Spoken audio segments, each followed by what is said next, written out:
All right, I think we're all here, right? Are we live? Hi, Mike. We are, I believe we're live. Yes. Okay. All right, I'm going to call to order the regular board meeting of Tuesday, looking at my calendar, September 28th. Can we get a roll call, please? Yes. Student board member Dana. Here. Student board member Lyra is absent tonight. Trustee Boyd. Here. Trustee Davidson. Here. Trustee Duran. Here. Vice President Doss. Here. Sorry. Here. President Hinckley. Here. Superintendent Wells. Here. Thank you. Great, thank you. And now anyone can join me in reciting the Pledge of Allegiance.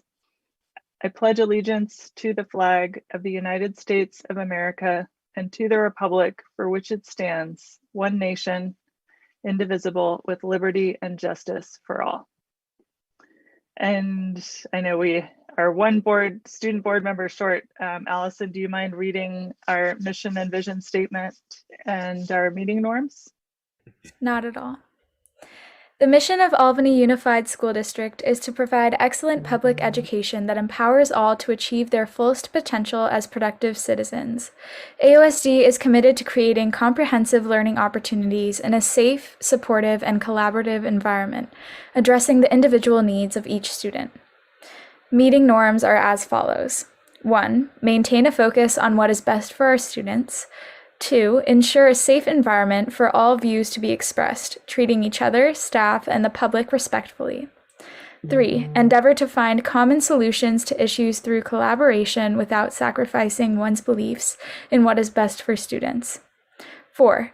Make a commitment to effective deliberation, each one listening with an open mind while others are allowed to express their own points of view, even if one disagrees. Thank you.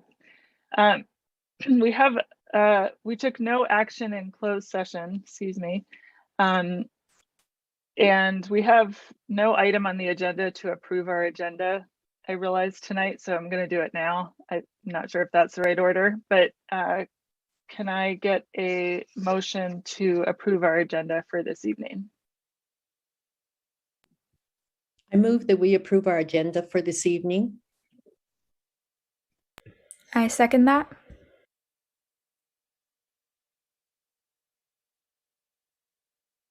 Okay, roll call. Student trustee Dana. Yes. Trustee Boyd. Yes. Trustee Davidson. Yes. Trustee Duran. Yes. Vice President Doss. Yes. President Hinckley. Yes. Thank you. The agenda is approved unanimously, and now we move to our spotlight, which is the Albany Unified Athletics Department. President Hinckley, before we do the spotlight, I have a small request. Okay. Trustee Dana, I was wondering if I could ask you for a really big favor. It's never been asked before at a board meeting, but I'm hoping that you'll take on the task. Can you please be the person who seconds all of the motions for the meeting this evening?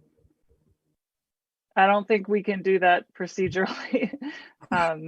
Board members need to be able to choose whether or not they're going to make or second a motion. How about making the original motion? That's up to each board member decides whether they make a motion or seconds it. We can't, one board member can't ask another board member to do that. Well, here's my thinking. The reason why I brought it up is because there's always this long pause when we're trying to decide who's going to make the motion and who's going to second. So I was trying to fill that void to move our meeting along. I feel like it's like an extra 20 minutes when we're waiting for somebody to make the motion. You are welcome to fill that void. All right. I won't be selfish and take it on, but I will. Okay. Great. All right, over to you, Superintendent Wells, for our spotlight. Yeah, spotlight tonight is featuring our high school, more specifically our athletic department and all those wonderful programs that we have at the high school and middle school. Is done by our very own Zachary Babbitt, our athletic director, who covers two schools, Albany High School and Albany Middle School. So with no further ado, I introduce to you Zachary Babbitt. Good evening, everyone. Good evening. I am going to do the spotlight, as Dr. Wells said, on the good evening. On the athletics for the high school. I'm just waiting for Julie to bring it up on the screen. And here we go.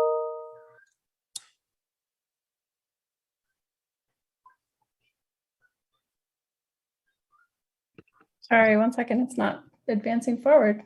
There we go. Okay. No problem. So our current athletic events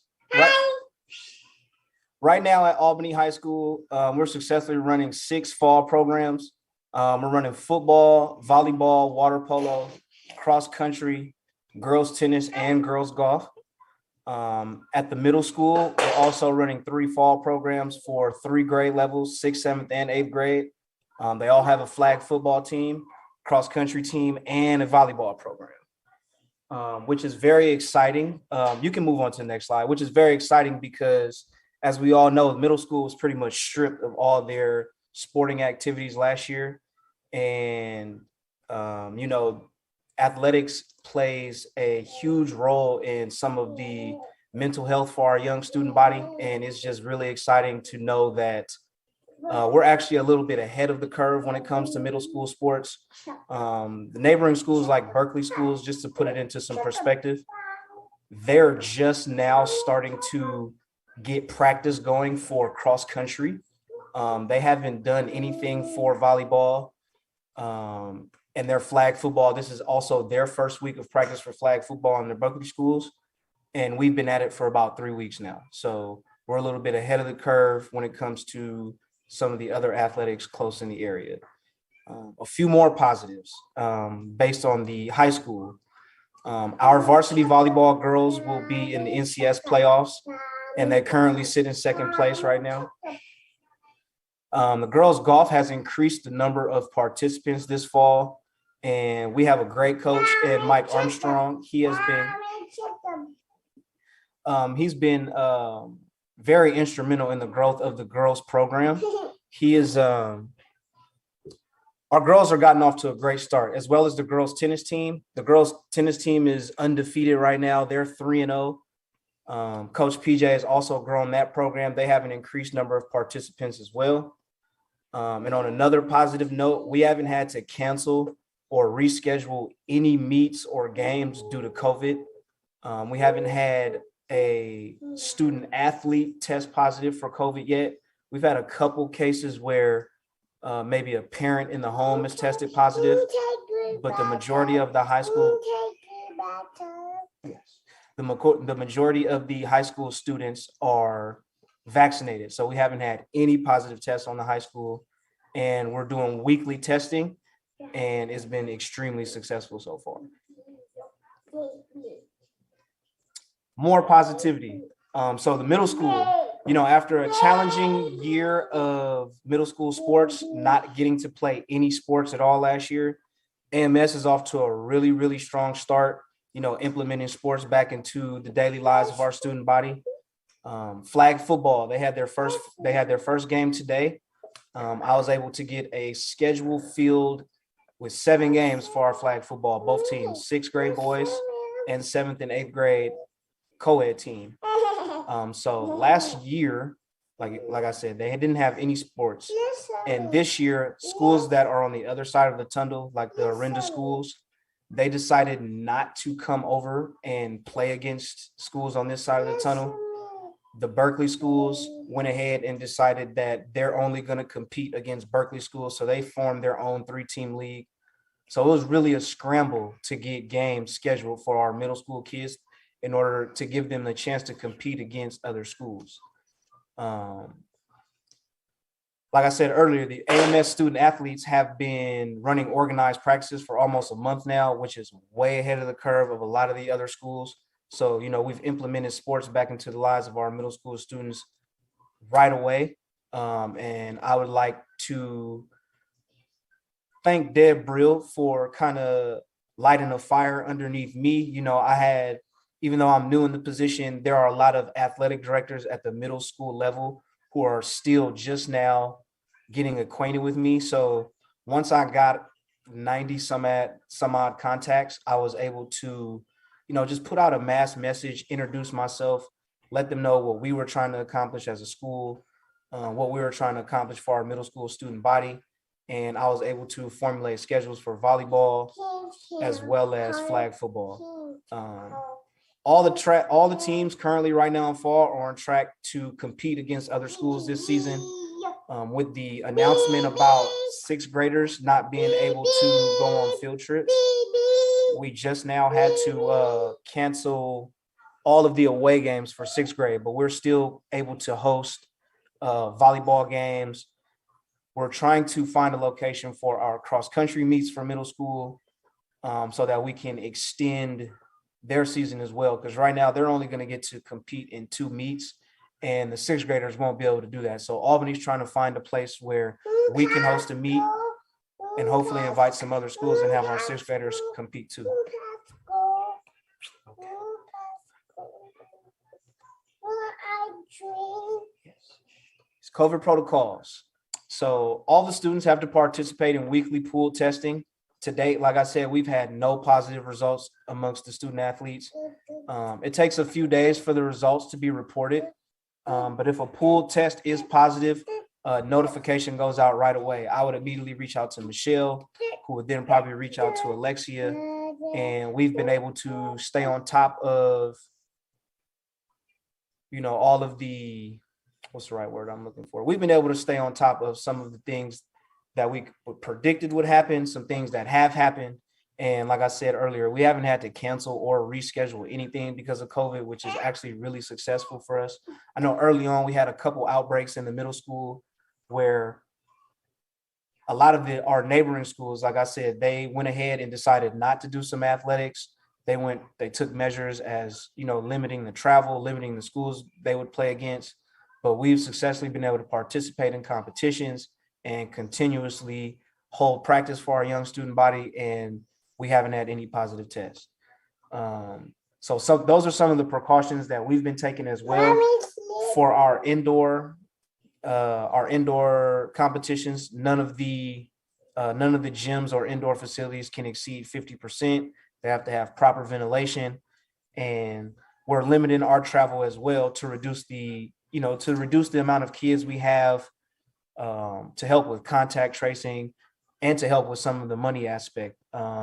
We know that we don't have, there was an email that went out today that used the term financial crisis. I don't really like to use that term because there's always, fundraising opportunities, things we can try to do to earn more money or, bring in donations.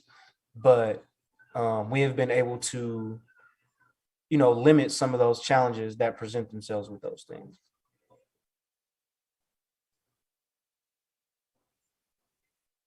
So some of the things we would like to improve in our athletic program. I'm sure some of you may be aware of some of the things.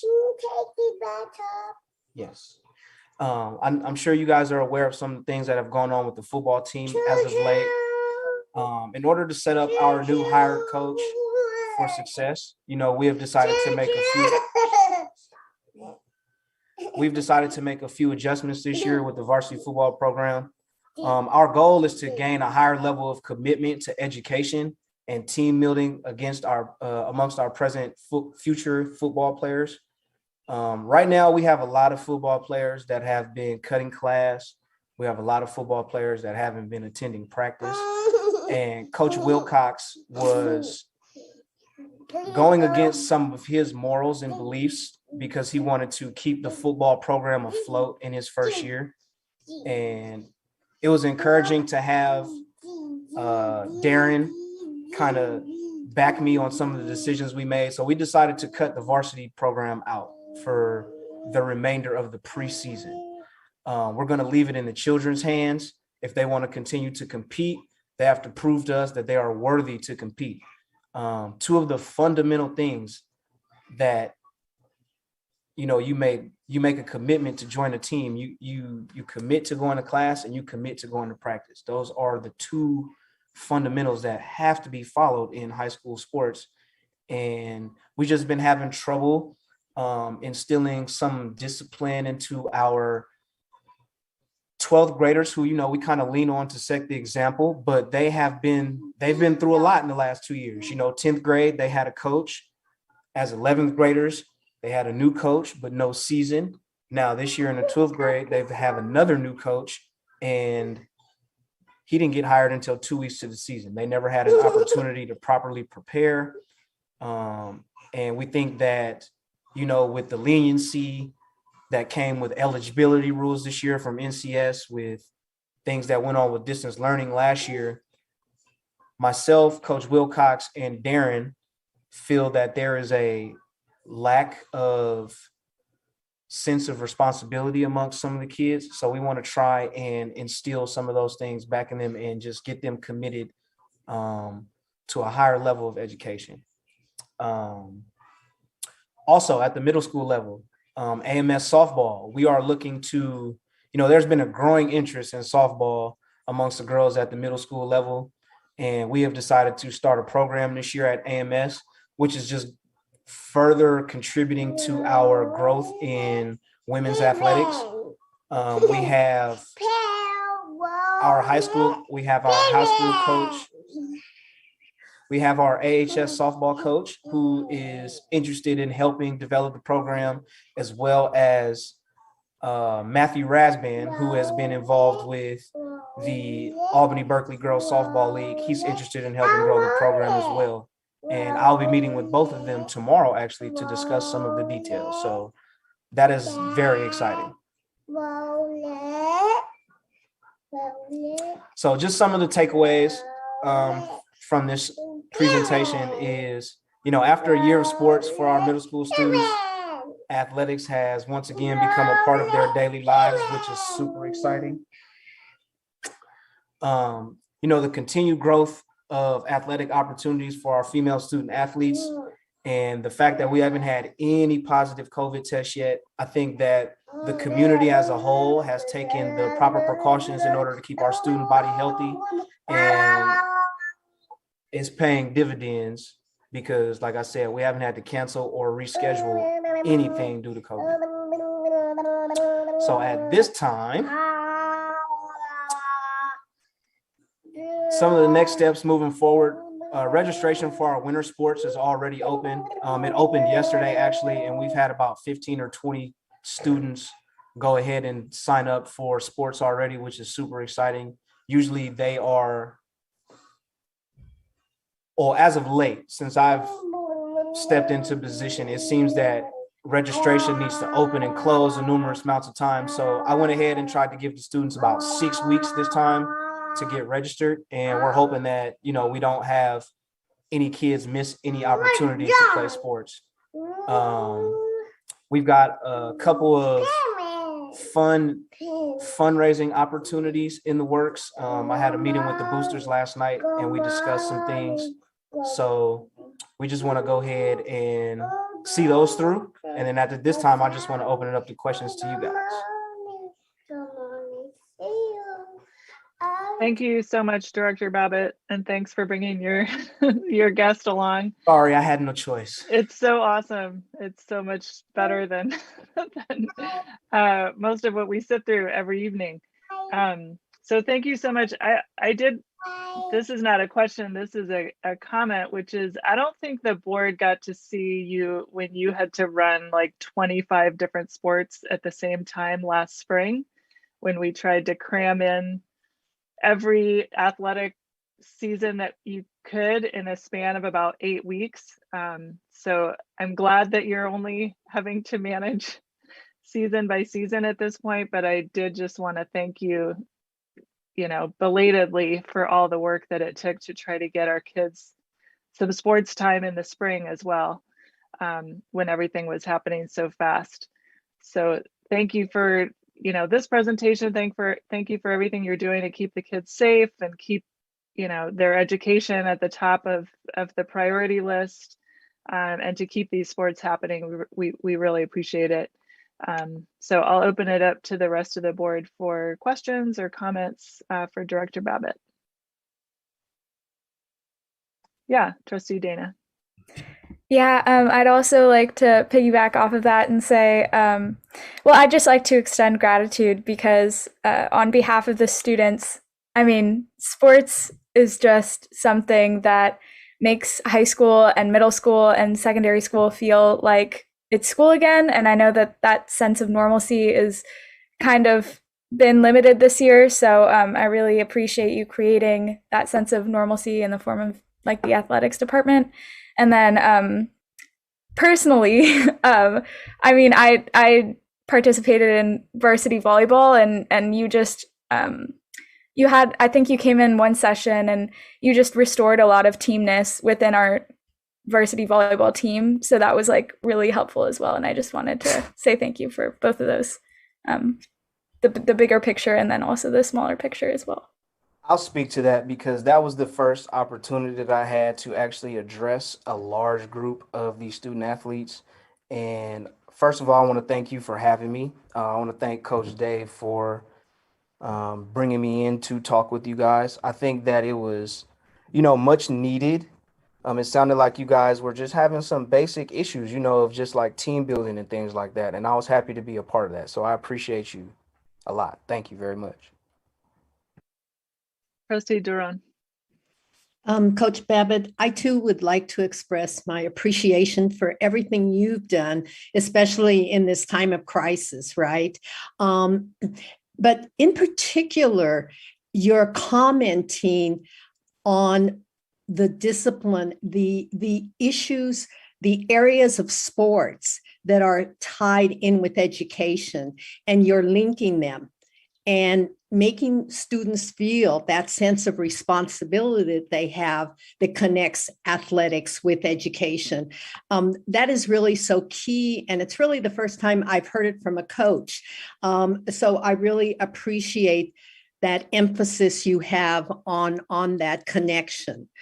And then I have one question for you, which is, in terms of the sixth graders and their inability at this moment to go to meets, et cetera, away, is it possible, because I know my grandkids were in basketball and they used to, everything was basically the parents taking the kids when it was outside. Is that a possibility to see if the individual parents are able to take their own kids so that could continue and not be seen as a field trip? I think the technicalities of that might come from above me, but we are leaning heavily on parent drivers just because of the financial situation with the buses. The cost of the buses have kind of gotten a little outrageous. So we are doing our best to try and save money in that aspect and rely heavily on parent drivers. Okay, thank you. I'll check in with the superintendent about that. And I would just like to once again say your other comments about the role that mental health plays in athletics is really key. And I'm so happy that you emphasize that as well tonight. Thank you. Vice President Doss. Oh, yeah. First, you never have to apologize for bringing the little one. That's why we're all here, right? It's for the kids. And I usually have my little one at the meetings too, but I got lucky today. But I'm sure she'll be joining me shortly, so no worries. At least one of them will probably. But thank you for all that you've been doing. I really appreciate that. And I'm curious. Well, I have a question. Well, two questions. One is, do you foresee any roadblocks or issues as you kind of move forward with the things happening with the program? And then the same thing that I ask everybody when they come and do a spotlight with us is, if you had to create a wish list, what would be on it? What would that consist of? So I think Dr. Wells and I had a chance to discuss, the softball program a little bit. The only roadblock that I foresee with the growth of the program really is just finding the right people to get in and run it.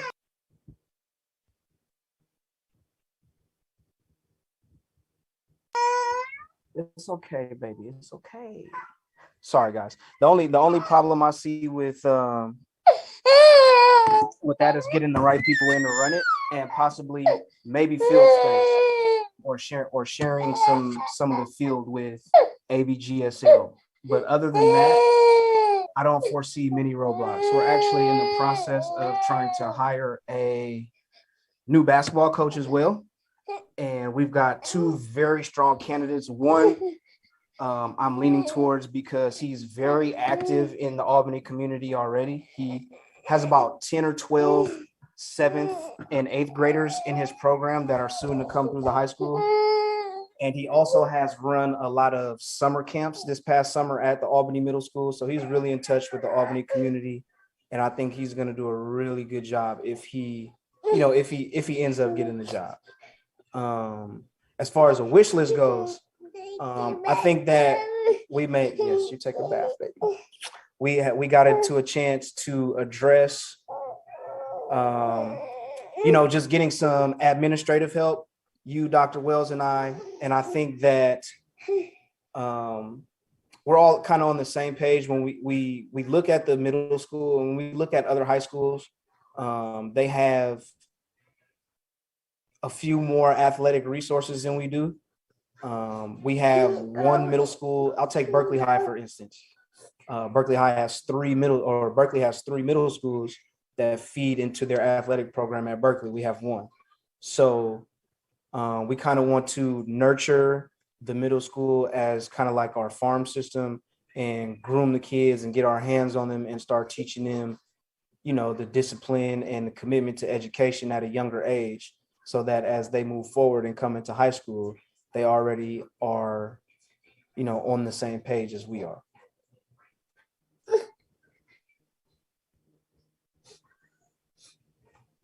Was that your question, Vice President Doss? Can I move to Trustee Boyd? Yep. Go ahead. Thank you. Just real quickly, I just wanted to thank you, Director Babbitt, for your presentation and for your service to the district and to our students. It's just clear your enthusiasm and your commitment and just the deep thought and planning and just commitment of yourself that's going into everything that you're doing with our students. And you're just clearly such an asset to the district and to our young people. We're all very lucky to have you. I feel like I learned so much about the program. And so I just really wanted to thank you for your openness and for sharing your views and, challenges and things that are going well. And so that was it. Just thank you. Thank you. Trustee Davidson.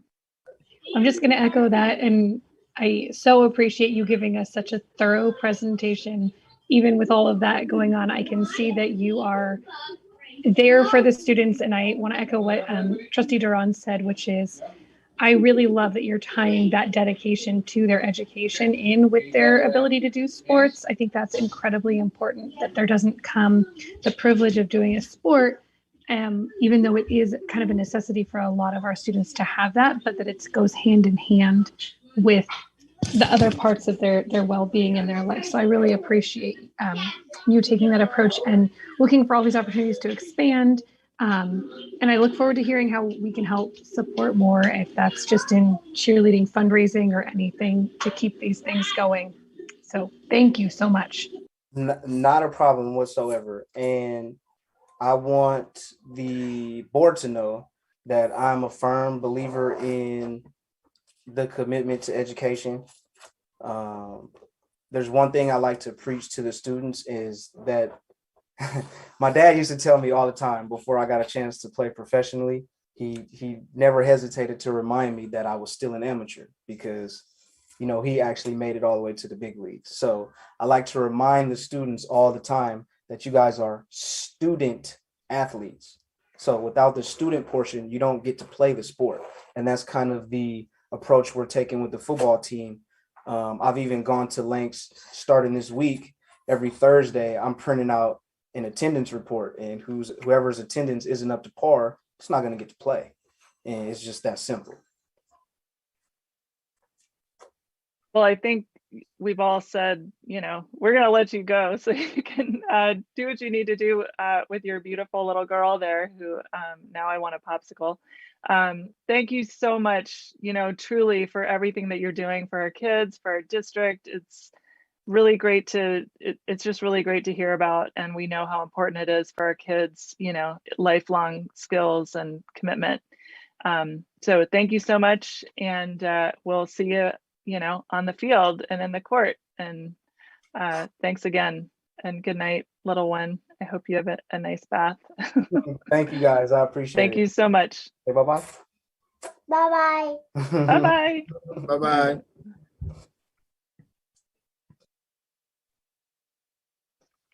All right, I've lost my agenda. Here we go. We will now move on to the approval of the consent calendar. Or questions about any items. President Hinckley, I have one question. Mm-hmm. And it's, I had raised some issue about the ProCare therapy contract, and the only question that I sort of was still concerned about had to do with the ProCare therapy, which has hired our nursing assistants, is located in Georgia. And I'm just kind of wondering about the district's process, if for something like this and multiple other arenas that we operate in for hiring, if we could be more local. I get COVID and all that, but really, does the district have any sense about or are trying to promote more in California agencies? Let me try to tackle that. There's a crisis of nurses right now, and many folks like ourselves moved to nursing assistants. And although it's one of the main bases in Georgia, they have a satellite place here. And the folks we hire are here locally in California, so they don't get travel from Georgia and set up shop here. That's one of the main offices. In terms of our commitment to California, we typically hire and work with businesses in California when it comes to contracting staffing. This was a 911, our response to COVID.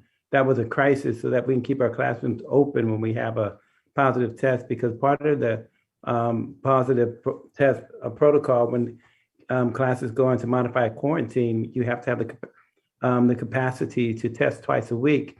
And absent of hiring these folks, and my hats off to Alexia Ritchie, Executive Director, for hiring these folks so that we can continue to keep our classes and schools open. So this was more of a health and safety 911 in order to do that, but and that is more of an anomaly. But we do stay locally, generally speaking. Thanks for that clarification. So we'll still take a motion on the consent calendar. I move that we approve the consent calendar. Second.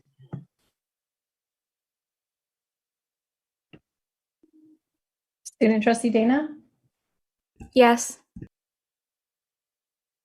trustee Davidson, Yes. trustee Durand, Yes. vice president Doss, Yes. president Hinckley, Yes. trustee Boyd. Yes. Great. The consent calendar is approved unanimously, and now we move to superintendent and board member reports. So start with Superintendent Wells. Thank you, Madam Chair, President Hinckley. Tonight I have two items. One is the request of update of our student vaccination rates. It's a 2-pager. This is page 1. And if you know, we have a number of different columns. One is the grades 6 through grade 14. Some of you guys are saying grade 14. That's for our special ed transition program.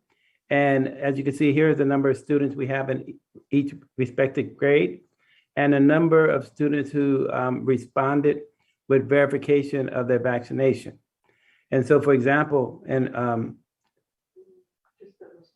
that responded. So, so you can take a look and peruse that.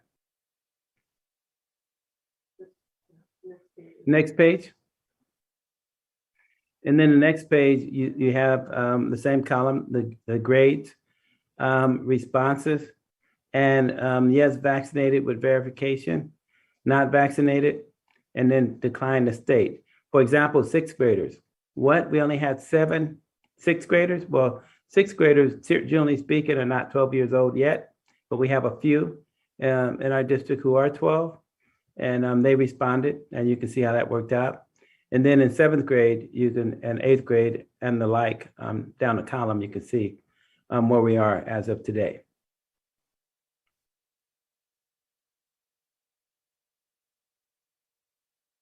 Sorry, my internet cut out for a second. So don't mind me. I'm going to try to get on a different line. But are there any? Did you want to take questions on this? No, not yet. Okay. And then, well, going back, well, since you asked whether or not I want to take questions, no, not yet. I'm not here. Typically, I don't for the superintendent report, but it's just informational for now, and I hope to bring you at a next meeting a more updated and in the Friday update, because this is changing, I imagine, daily. Next slide. I just wanted to remind the district board and about our district initiatives that we started having conversations about last year and in greater detail last spring with our special ed director and cabinet. We're moving to a multi-tiered system of support. What does that mean? As a reminder, we are something's going on with the but I'm going to move forward. Are you guys hearing an echo? Okay, interesting. In any event, it sounded like it went away. But our multi-tiered systems of support, it's basically a twofold process where we have our social emotional side of the house and our academic side of the house with an emphasis on English language learners, English language arts, and mathematics.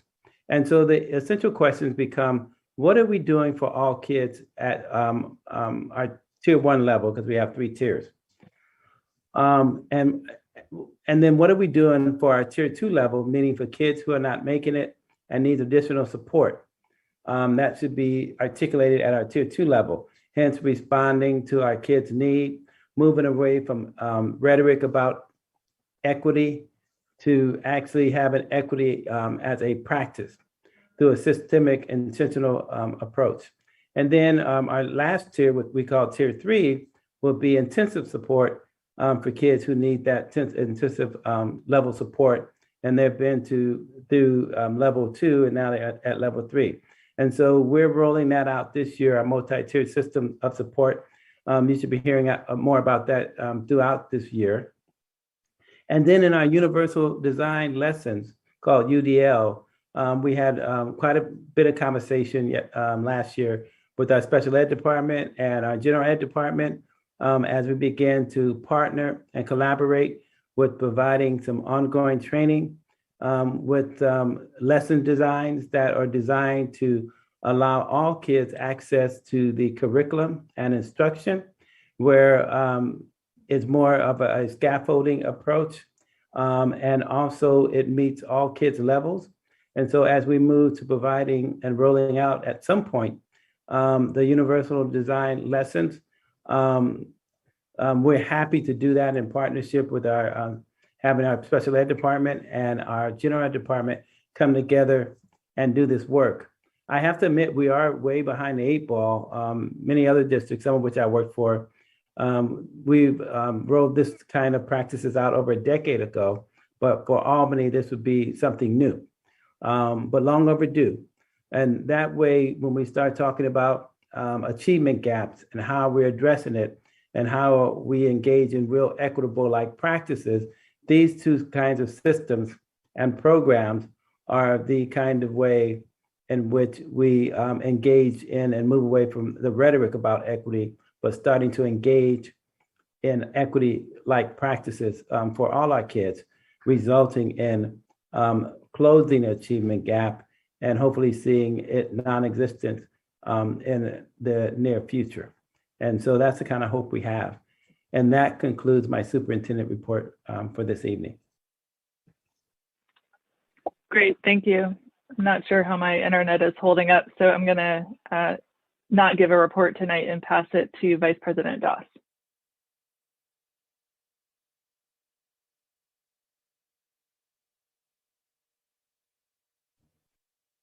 Oh, sorry. Here I am. So for my report this evening, I wanted to take some time to recognize some of our most important community members. And the community members that I'm speaking of this evening are crossing guards. And I think that we often underestimate how tough that job is. And I think even more than that, we underestimate how important it is. But every single student that walks across the street in the morning in order to get to school, I feel as if they safely get there because of the hard work of our crossing guards. And there's one crossing guard in particular, if you've had an opportunity to speak with Mr. Orlando, it is always a treat. He's an amazing man, and we're really lucky to have him. And what he did was he recognized a few issues, and he decided that he wasn't just going to sit by and let those continue on, but that he was going to speak up and actually do something about it. And so he reached out to, he asked a couple of community members what was the best way of going about it. And one of my neighbors said, well, you know, you talk to that Raiders fan every morning when he's walking his daughter to school. And he said, oh yeah, I know him. I talk to him every morning. And they were like, well, he's on the school board. You should just tell him the things that you have going on. And he was like, oh, okay. And so we scheduled it. We scheduled a meeting, and we what we did was we scheduled some time. We walked around the entire campus. We walked up and down the street there at Marin. We looked at every nook and cranny, everything that had anything to do with safety, and we went over everything. And he pointed out all of the ways in which we can improve safety for the students. And that was the number one priority. How can we get these kids to school as safely as possible and as efficiently as possible? And we went over that in detail. And I think that when you talk about going above and beyond, that is like the definition of going above and beyond. When you're thinking about, you know, the roles and responsibilities of the crossing guard.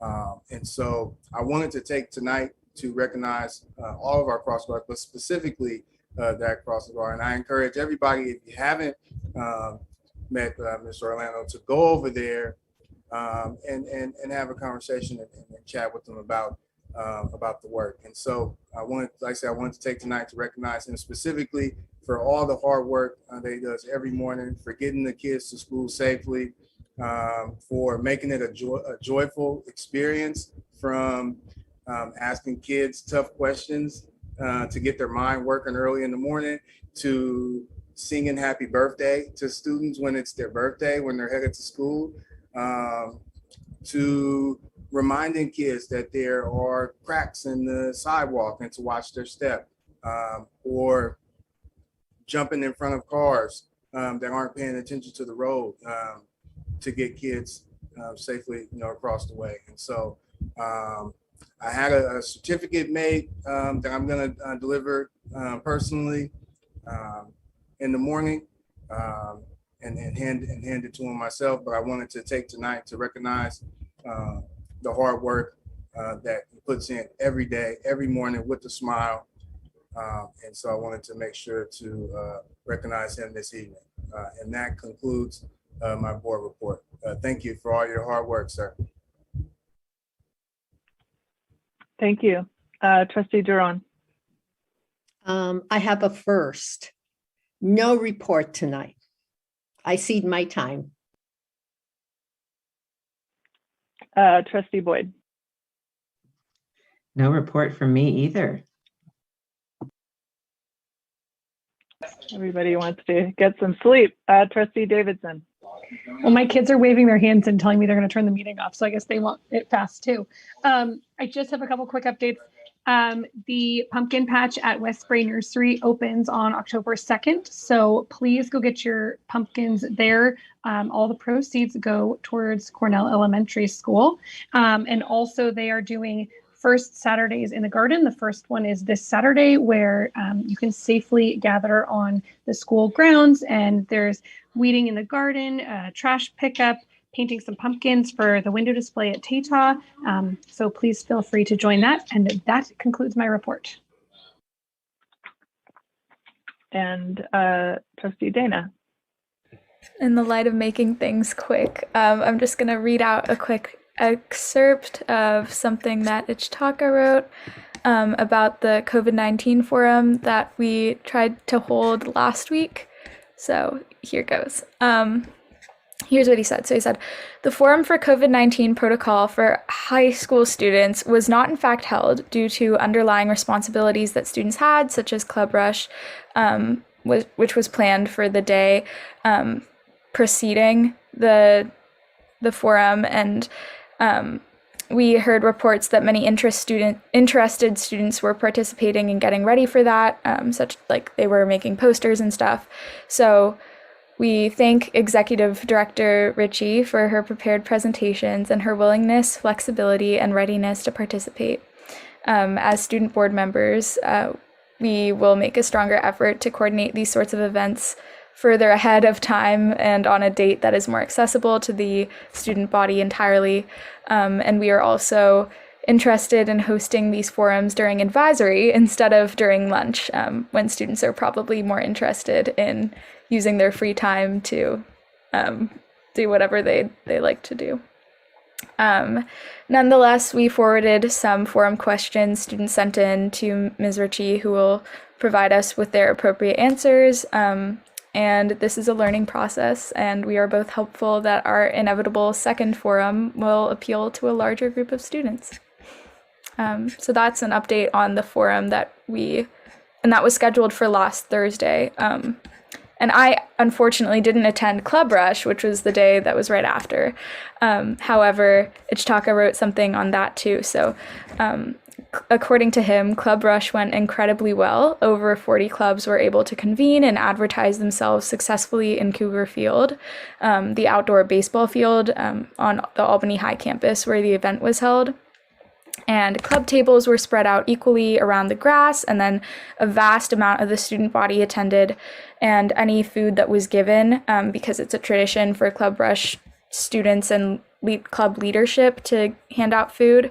It was all individually wrapped as per COVID. So precautions. And then he says that there was a bit of crowding around each individual table, but from now on, clubs will be meeting regularly for the rest of the year, weekly. So yeah, that should be exciting. And that concludes the student board member report. Great, thank you so much. We now move to public comment on matters not on tonight's agenda. I'll wait a sec for the timer.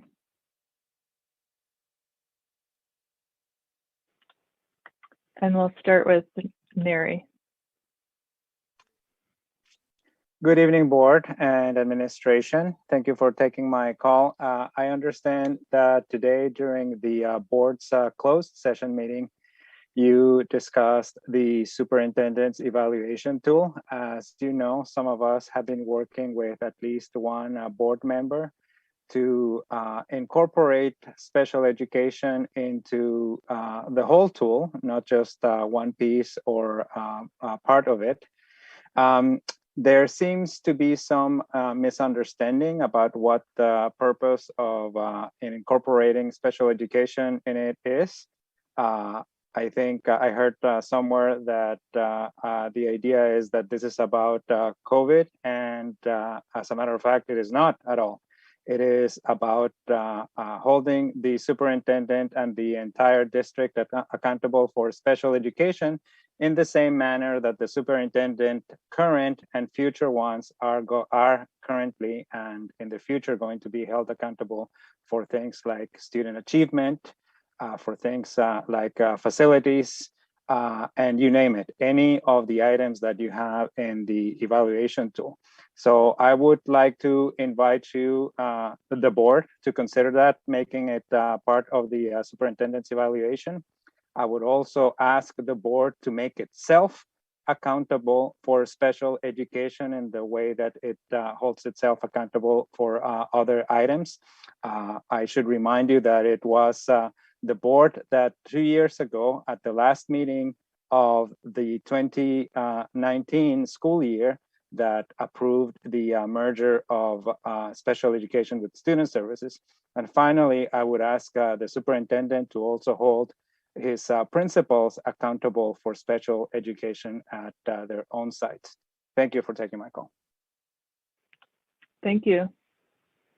Jeremiah. Oh, hi, good evening. Thank you, everybody. I just want to say thank you and I appreciate everybody's hard work. I know meetings are very long. You know, they go for 5, 6, 7, 8 hours sometimes. It's a full-time job.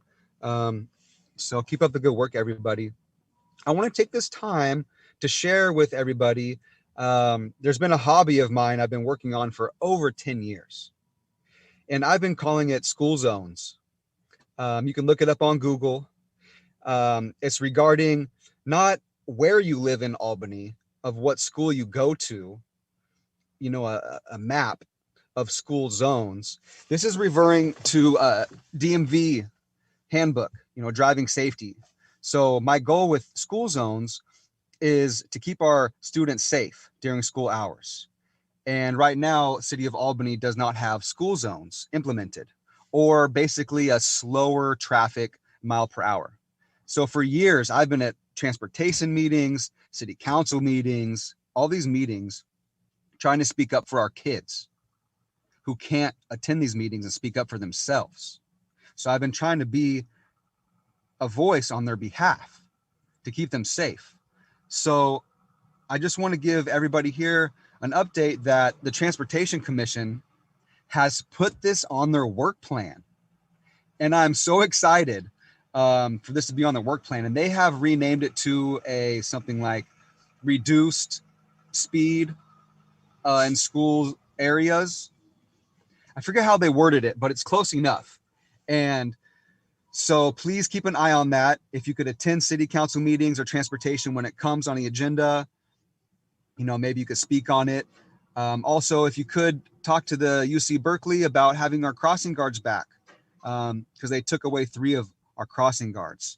So if we can talk to UC Berkeley about maybe giving us some crossing guards. I love our crossing guards. I see them on Solano, and I was wondering if we could set up a volunteer crossing guard program with parents. Thank you. Thank you. All right, I see no other public comment, so we will move to our first staff report updates on AUSD COVID-19 updates. Thank you. Thank you, Madam Chair, President Hinckley. As you know, we're trying to bring on a regular basis an update on what's happening with our COVID protocols and progress and updates. This effort is led by our very own Executive Director, Alexia Ritchie, and she will be facilitating this presentation. Thank you, Superintendent Wells, and thank you, board members and community who are joining us tonight. I wanted to continue the theme of providing an update on our protocols and our progress. And so, Ms. Shen, if you could forward the slide, we'll go ahead and get started with some of the highlights and some of the updates over the past 2 weeks. Sorry, one moment. I'm having some No worries. Thank you for your help. technical difficulties. Let's see what's happening here.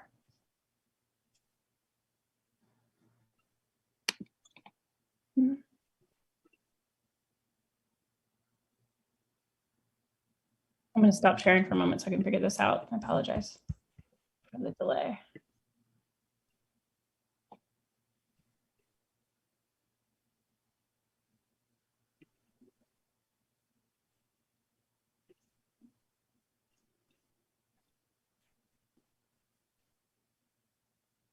There we go.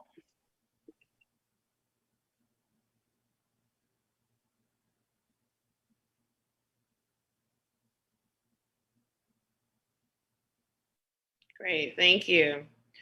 I'd like to start with really a congratulations to the schools and the students and the entire community for participating in our pool testing. Currently, we have approximately 1,600 students in transitional kindergarten through 12th grade who are participating in pool testing every week. And to date, I wanted to give you the numbers of pools that we've tested. So when I read through these numbers, just note that they do represent classrooms being tested multiple weeks. So for example, at Albany High School, we've tested 20 pools totally. At the middle school, we've tested 32 pools. The total number at Cornell is 93. We've tested 62 pools at Marin, 73 at Ocean View. So we've had a total of 280 pools tested. Remember, in each pool, you can have as many as 30 students. You can have as many as 5. The minimum is 5, but we do really enjoy looking at these numbers because out of the 280 total pools that we've tested so far, and this is our 4th week, I believe, we just started our 4th week of pool testing. So far, 238 pools were negative. 4 were considered unusable, and for a variety of reasons, those pools might have been unusable. Perhaps there was a sample that wasn't taken correctly. Perhaps there was something that happened at the lab. We're not quite sure. And we still have 38 pools in progress. Those are just the pools that have been tested so far this week, Monday and Tuesday.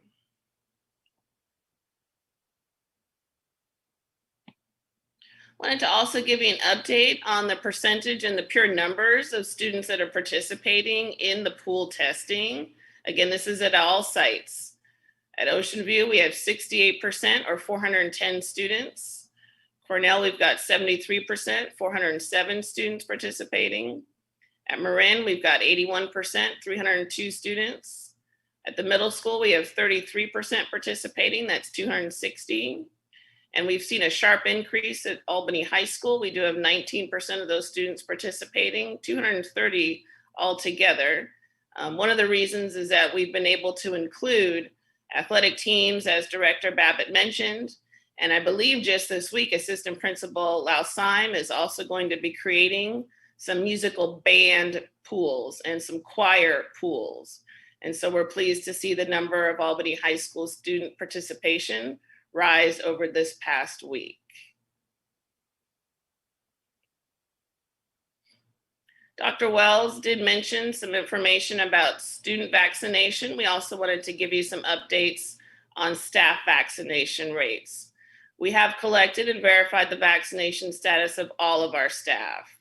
We have 98% of our classroom teachers vaccinated, 96% of the classroom and office support staff, 90% of our custodial and food service staff, and we do have 100% of our administrators fully vaccinated.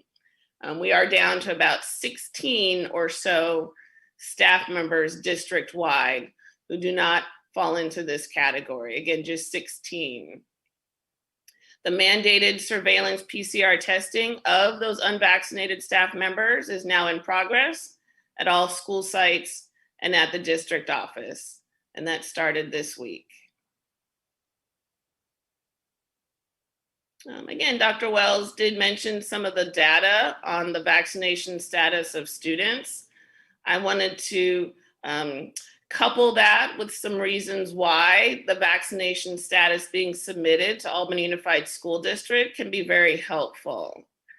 So we continue to collect and verify the status because this does prevent the need for quarantine or testing unless a student or a staff member is symptomatic. Again, this is voluntary at the time. It's the discretion of the parent or guardian to submit that information, or the adult student if they're 18 and above. This does expedite sending the proper instructions when a case is detected.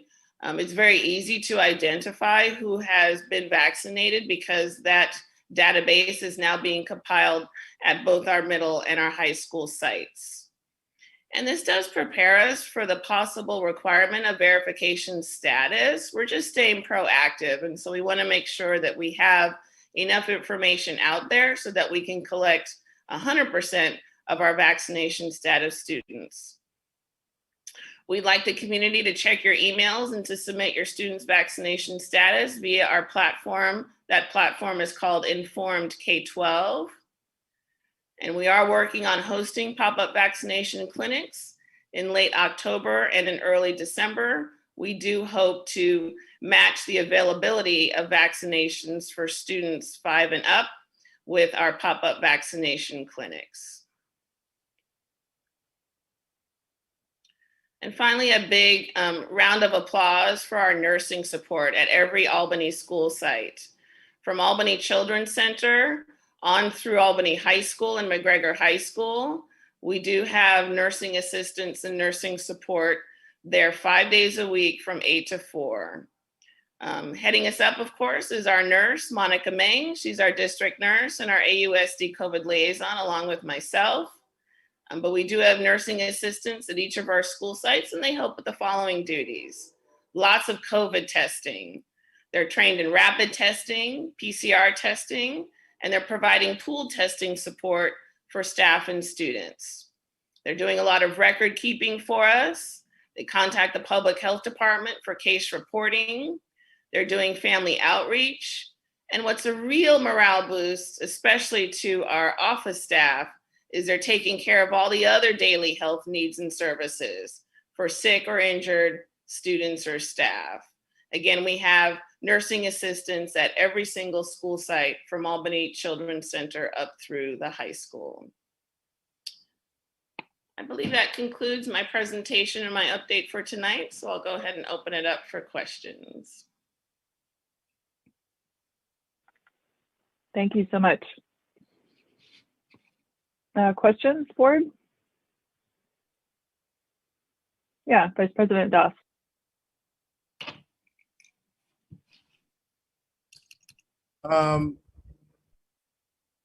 Thank you very much for your presentation. It was amazing as always, very informative, and I really appreciate all of the hard work that you put into this. I don't know if you originally set out to be like a global pandemic expert, but you're settling right in, and I feel really secure and safe. Sending my little ones to school, I feel like they're going to be safe there because of all the hard work that you and your staff are putting into, you know, everything to keep them safe. So thank you for all of that. I saw one group that's missing from the vaccination status on your list, which is the board. We were not asked to submit our vaccination status to be included in the list of people on, and I'm not sure if, I don't know what the protocol is for that or whatnot, but we do, you know, often visit sites and interact with the community. So I don't know if we should do that or not, but I just noticed it wasn't there. So. Thank you for noting that. I'll speak to the superintendent about the possibility of collecting that information next. Thank you, Vice President Doss, for the suggestion. Trustee Davidson. Thank you, Director Ritchie. That was really, really informative, and I'm glad we're staying on this track. One thing I wanted to make note of is when you mentioned that the nursing assistants are taking care of all the daily health needs and the injuries, I just hope that there's a way that that can continue in the future, and maybe need to petition the state to fund that position back in our schools. But it seems like a real necessity, and I'm so glad that we're being able to take advantage of it this year.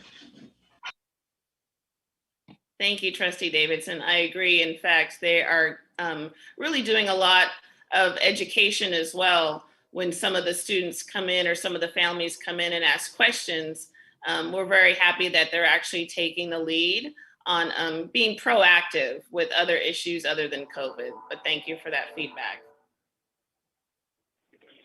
Trustee Duran.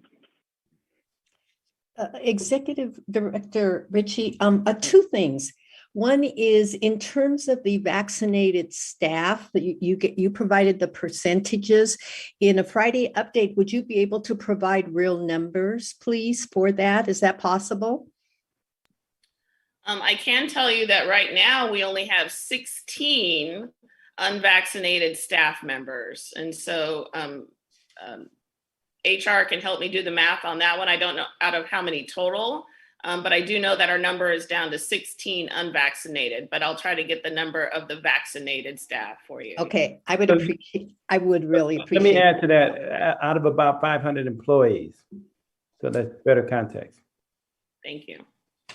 And the other thing is, I know this is hard and you have lots on your plate, and you did mention the principals are working with you to possibly at the secondary level have some ideas for how we could make parents more enthused in providing information to the district. Right now, of course, it is not mandated, but I really feel it's important that we get a better handle on the percentages of kids. I think we all assume that it's really high, but you know, I've had that experience sometimes of assuming and it didn't turn out so smart. So I'm just wondering if there's, you know, just like when it comes to home, I think at the high school, right, when it comes to the football games, there's contests held between the different classes, and anything that might inspire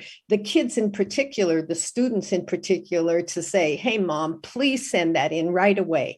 I need that so my class can win popsicles like we saw tonight, something. No, good ideas to promote an incentive. Sometimes the necessity of giving us that information comes about because there's a positive case, and the secondary students, they would like to continue coming to school in person. But we are asking this as a proactive movement, because it is going to take a little bit of uploading into Aries, but as soon as I have it into Aries, as we get a positive case at the secondary level, I'm able then to instantly identify who does not need to quarantine, for example, who's clear to come back to school. And you also bring up a really good point, Trustee Duran, because as we move into the next phase of vaccinations, which would be for ages 5 and up, We're going to be doing another very concerted push out so that we can get the information for all of our students in TK through, let's say, 6th grade. That's going to be an even bigger load to carry. And so it would be really helpful right now to have all the secondary information in, so that when the younger students become vaccinated and I have to collect that information, we're not doing it for, 3,000 students. We're only doing it for, let's say, 2,000 students or so. And so I agree. The secondary families, if they could voluntarily get that information in, that's going to save us a lot of work when the elementary students also have to submit that. Thank you. Thank you. Thank you. We do have, excuse me, one public comment. If we could get the timer. Jeremiah, go ahead. Hi, good evening. I'm not trying to create waves with anybody, but I just don't know when to speak up or where to stand all the time. But I just want to raise a point of view regarding these vaccines. I'm sure everybody's entitled to get the vaccine if they want to get it or don't get it. Everybody's personal choice. You can't force somebody. Now, what I'm talking about now is how you're speaking of, teachers having vaccines and, oh, this person has it, this person doesn't. My concern is, let's say someone brings up the point that that's their private information, that's their medical records. Now, I thought medical records and people's medical situations were private. And now we're just throwing it out there. Oh, I'm vaccinated, I'm not vaccinated. We got to respect and be careful at the same time. We want to know who's vaccinated, I guess. People do. But at the same time, I think people have a choice to not say. I don't know. So that's just my point of view. I just want to raise that awareness that the vaccination is part of your medical records, which is confidential. That's it. Thank you. Thank you. Director Ritchie, maybe you could just speak to the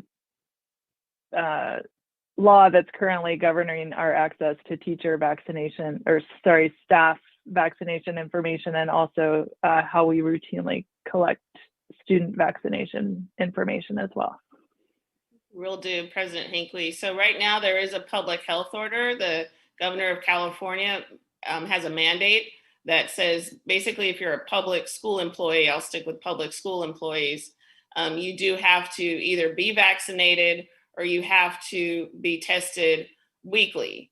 And because that is a public health order, we did need to collect that information. So it wasn't really a choice with the employees when it came to giving us that information, again, because that was a public health order. And so our Chief Human Resources Officer did a great job of the outreach. And again, we had responses from every single employee, and that included contractors and a number of other folks that work for the district. And so again, that was a public mandate for employees that you did have to give us that information. For the students, right now it is voluntary, but we did try to emphasize that there's a number of advantages to giving us that information voluntarily. Again, if a student wanted to return to school, they have a couple of choices to make. One, if they're eligible, they can show us that they're vaccinated. And then the other one, of course, is to be routinely tested or to actually stay home in full quarantine. So again, there are,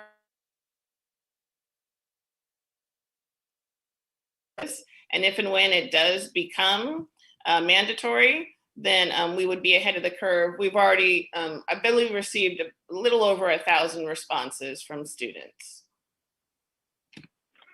Great, thank you for clarifying that. Are there any other questions from the board about the presentation? Great, so thank you so much, Director Ritchie, for all the work. Sorry, I can't see who's speaking. Oh, Vice President Dodds, go ahead. So the president, I kind of just giving us like an update of kind of where we are. Isn't an opportunity to make any type of suggestions? Is this a good time for that, or would you prefer we reach out to you at a different time for that? I do have my own hot topics that I'd like to address during my next update. For example, the ones crossing my desk right now would be rainy day lunch plans. And we're working with a lot of our sites right now to actually map out those plans. And if there are any other hot topics that come across my desk, I would certainly be able to address those at my next update. But if you have some as well, please let me know. Okay, yeah, I just was gonna ask about the rainy day plans, but it sounds like you're already kind of working on that and you'll let us know. And then the other thing I was gonna ask about is, I know that at like the different sites, I've only been to 2 out of the 3 elementary schools during drop off and the middle school, but I haven't had a chance to be at the high school during like the time when students are coming in. But I noticed that like parents are sometimes moving like really fast and really quickly, and they're trying to drop the students off and get to work and things like that. Is there, I know that we have extra masks that we keep within the office for, you know, if sometimes if they forget. Is there an opportunity where we could like have a small table set up outside of some of the schools where if parents forget or if they weren't planning on getting out of the car or something like that, where they can just kind of grab, you know, on their way onto the campus? Let me go ahead and explore that with each of the sites and see what would make sense to have the masks a little more available on the outside of the building, I think is what you're talking about versus the inside of the buildings. Right. Got it. I'll explore that with each of the sites, you bet. And I just want to add on that note that being super sensitive on the workload with the office staff, parents have been, like PTAs, been wanting to do something. And maybe that's something that our PTAs could do every morning, opposed to having staff pulled from their overworked like duties. Just putting that out there as we go to explore that.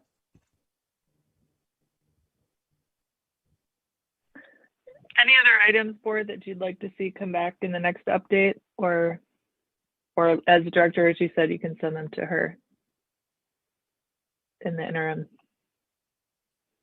All right, well, thank you so much again for the presentation. And we will now move to item, I don't have the right number for this item, but it's our review and discussion item, discussion of possible student COVID-19 vaccination mandate. Yes, item 11. So I have a little table prepared later, Julie, but my internet is kind of sketchy, so I might need to ask for your help. But if you could just put up the backup for now.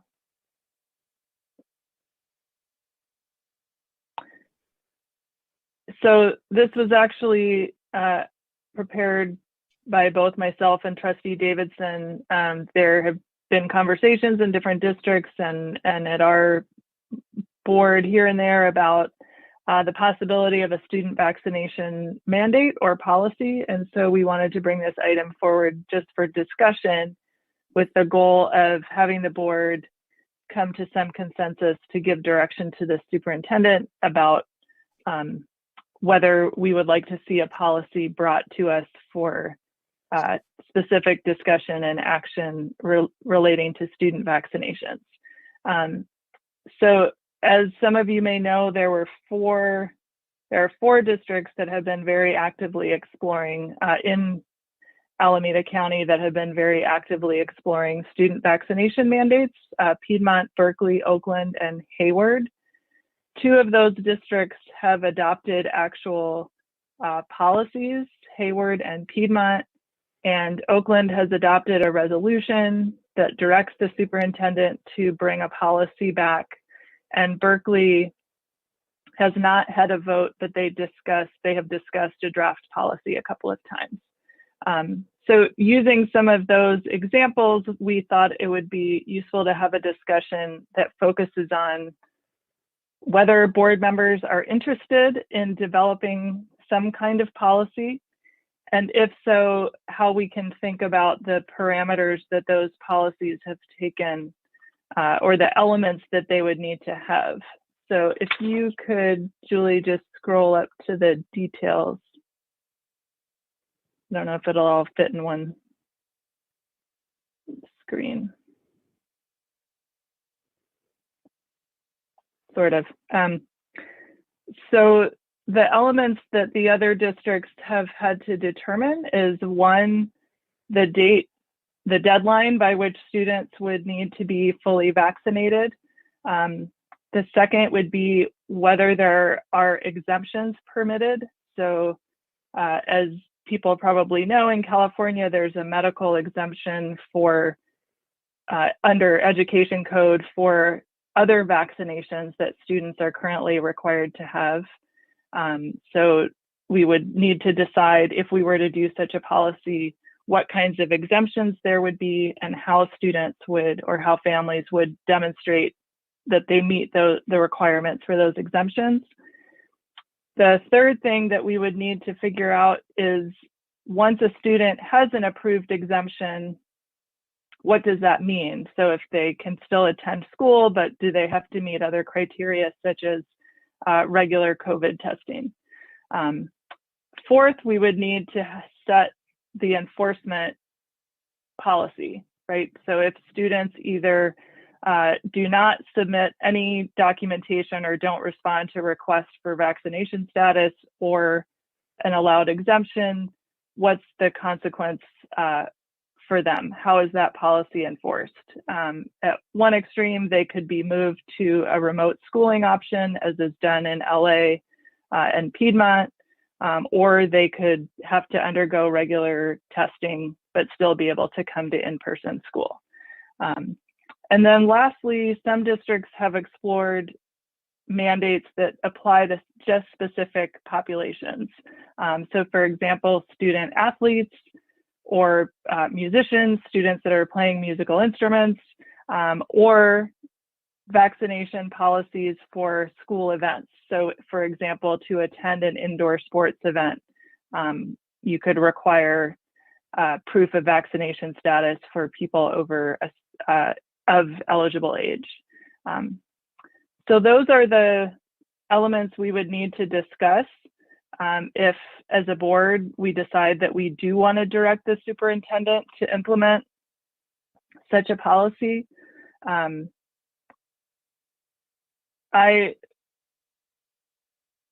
You can stop sharing, Julie.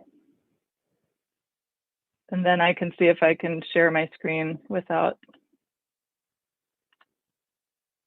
this crashing.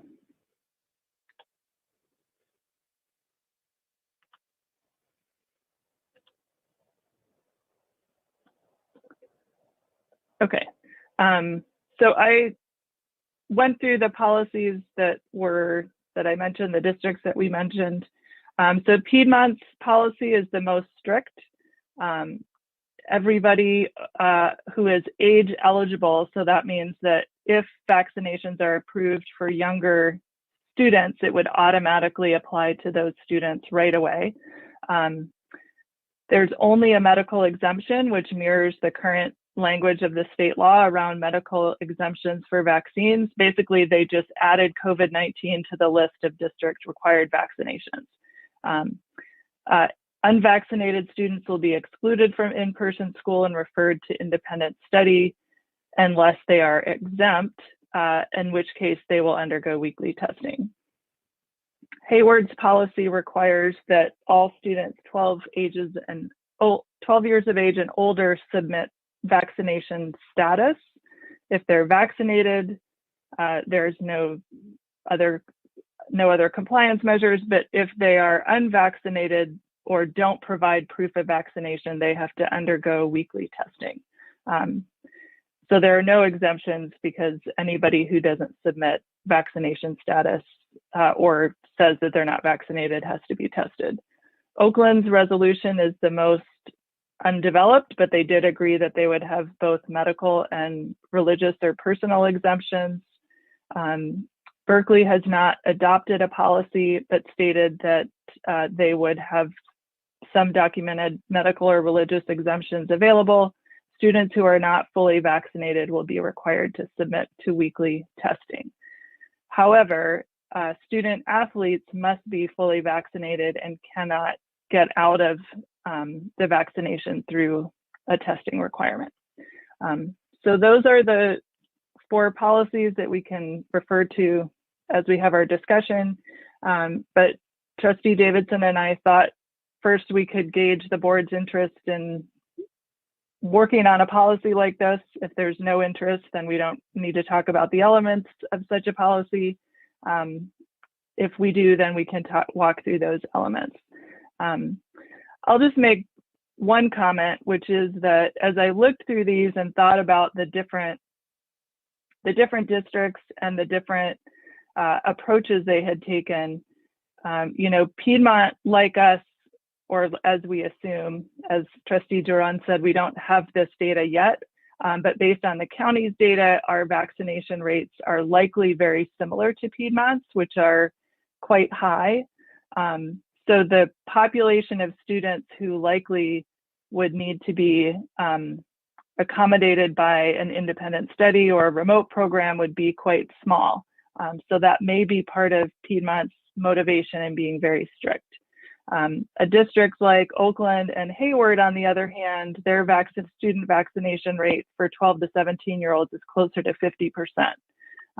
So the logistics for the district of offering a non-in-person option to students that choose to remain unvaccinated are much more complicated. And I should state from the beginning, we cannot deny an education to students who are not vaccinated, right? We must offer a form of education, whether that's in person or through our independent study program. So I think part of the difference part of what different districts are weighing is what is the population of students that is likely to remain unvaccinated, even with a mandate, at least temporarily, if not for the full school year. So that's one thing to think about. The other thing to think about, just given our conversation of wanting to get that data on students, is that a policy like Hayward's provides an additional incentive for families to give us that information, which is that if your student is not vaccinated, they will have to, has not offered proof of vaccination, they will have to come in and get tested regularly. So it gives us some leverage that we don't have now to request or to require that families report that information. And then the last thing, which Director Ritchie mentioned in her presentation, is just that aside from wanting our students to be safe and protected and get the vaccine so that they can protect their families and protect themselves, the other goal is that we want students to stay in school. Vaccinated students are much easier to keep in school than unvaccinated students. If unvaccinated students are exposed and cannot meet the requirements for modified quarantine, either because it was an unmasked exposure outside or at lunch or for other reasons, it's harder to keep them in school. So it also helps us to keep more kids in school if students are vaccinated. So I'm just bringing this forward. Trustee Ann Davidson and I wanted to bring this forward so that the board had a chance to discuss it. I'm not making a specific proposal. I just wanted to outline what I think the motives are and what some of the differences are, or the reasons are behind the different approaches that districts have taken. And with that, I'll turn it over to the rest of you for comment and thoughts. And Trustee Davidson, I don't know if I should have given you a chance first to say your thoughts about this. I just thank you for doing such a thorough job at presenting all of this material. And I think you summed it up pretty well, so we can start our discussion.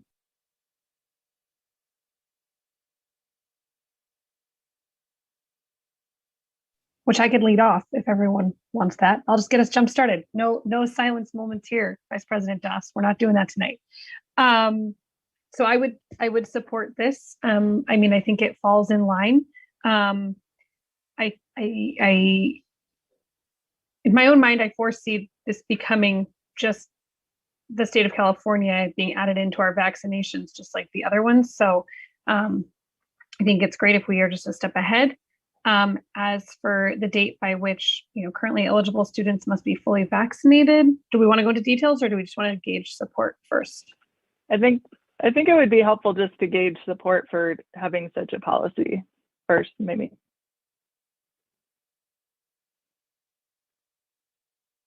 Trustee Boyd. Thank you. And thank you both for doing this work and bringing this so that we could discuss it. I would support having a policy. I am not certain why this vaccine would be considered in a different bucket than the other vaccines that are already in place and already, have the limited health exemption, but not other exemptions, et cetera. I kind of think of it as one to be sort of treated the same as the ones that are currently in place. Trustee Duran. Likewise, I would just want to repeat what Trustee Boyd said, which is, first of all, thank you to the two of you for doing the research and presenting it to us. And then second, that I am definitely in favor of a vaccine mandate for our students for many reasons.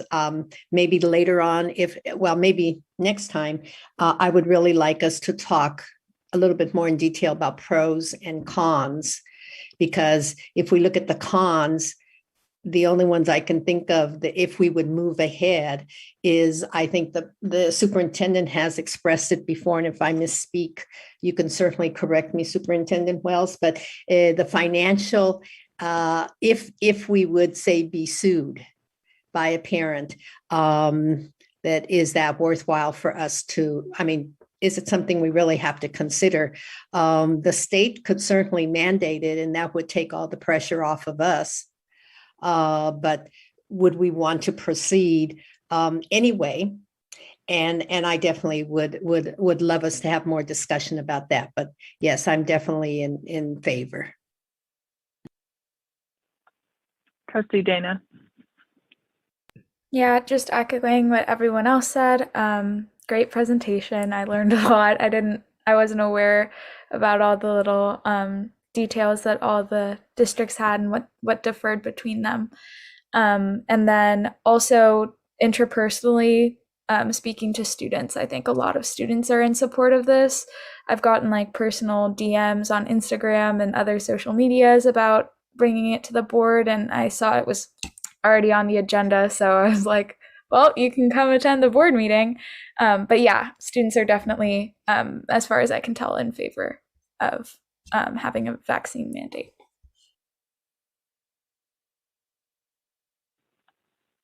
Vice President Das, did you want to weigh in on the big picture before we start talking through the details?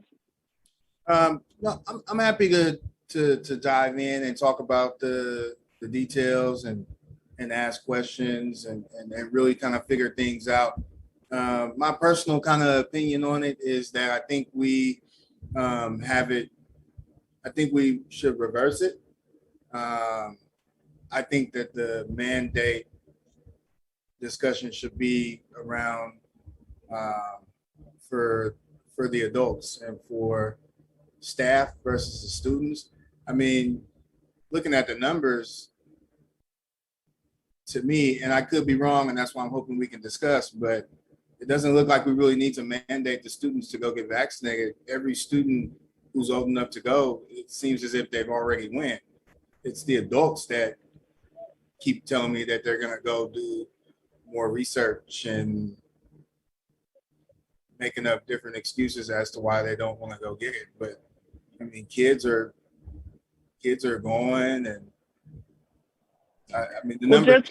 Just to clarify the data in our district, we actually haven't had responses from many families in the district still, from the presentation that we had earlier. So we don't know what the vaccination rate is for our students right now. We do know what it is for our adults.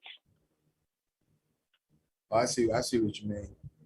Yeah, I mean, like I said, we can have the discussion, and I'm happy to participate in it, and I'll ask my questions. I think that we should be talking about mandate for employees and for the adults. I'm kind of falling in line with the kind of the rest of the like companies that have their mandates in place, and because I think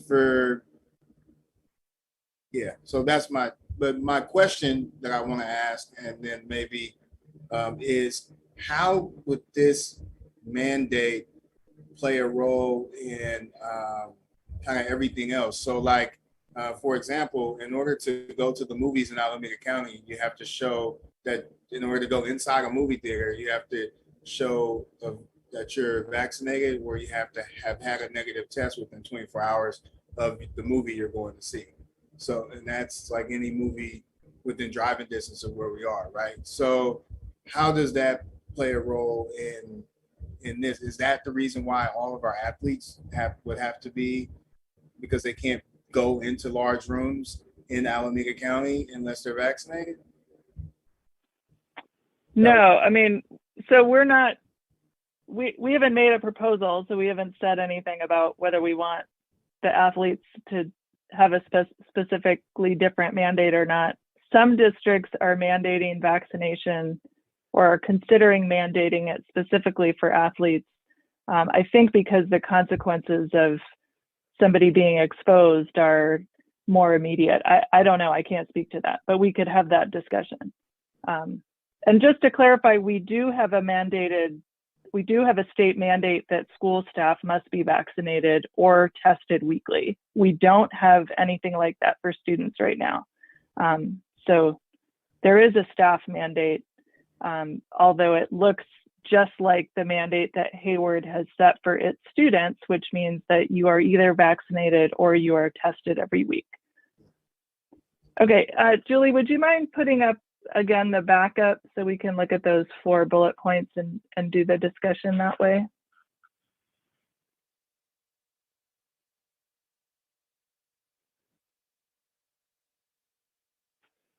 Great, thank you. So again, we're not making decisions tonight. It sounds to me like there's for sure a majority who's interested in asking the superintendent to bring something back. At that point, I think given the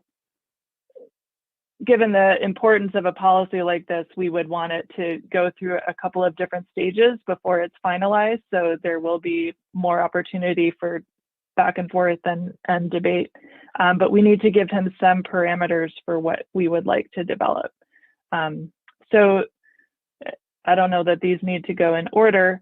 The first would be, I guess I left off one criteria that I noticed when I looked at the other policies is, one is whether to write in age 12 and up, or whether to use more general language so that as soon as the vaccine is available for younger students, that mandate kicks in immediately rather than us having to adopt a new policy. But maybe we can just go through these in order and see if people have strong preferences or if there's consensus around some.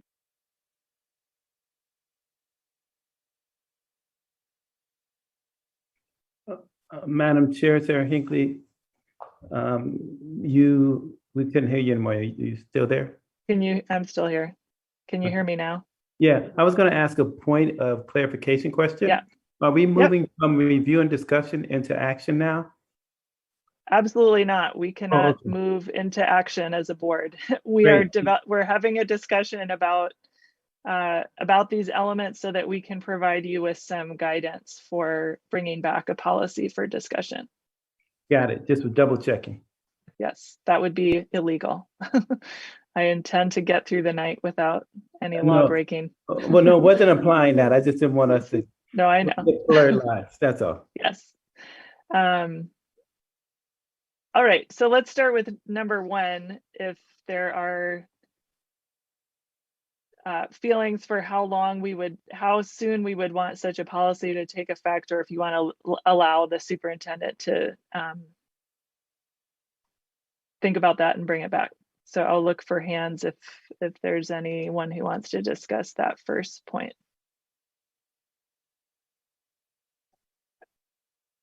Okay, so the second thing we would need to determine as part of a policy is what kinds of exemptions students could or families could submit.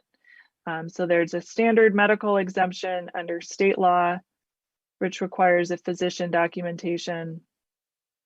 Other districts have expanded that to include other types of exemptions, actually neither of which has been formally defined in a policy. Are there any people who want to discuss thoughts about exemptions we would want to allow for such a policy?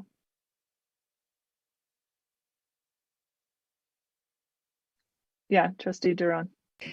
Well, I'll just start it off by asking, since you raised it, I thought by law there is a religious exemption.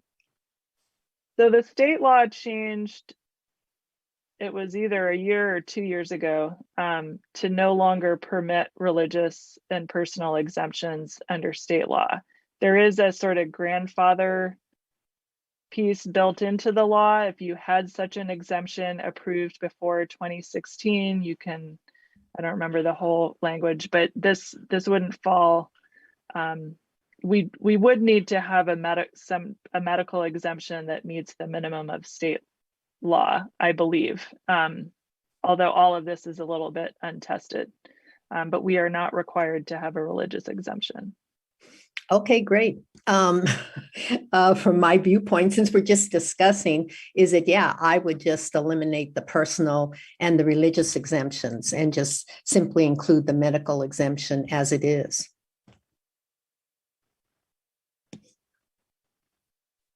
And before we get into maybe the specific procedure for how we evaluate that, maybe other board members should contribute first. Yeah, Trustee Davidson. I agree with that we should stick with the medical.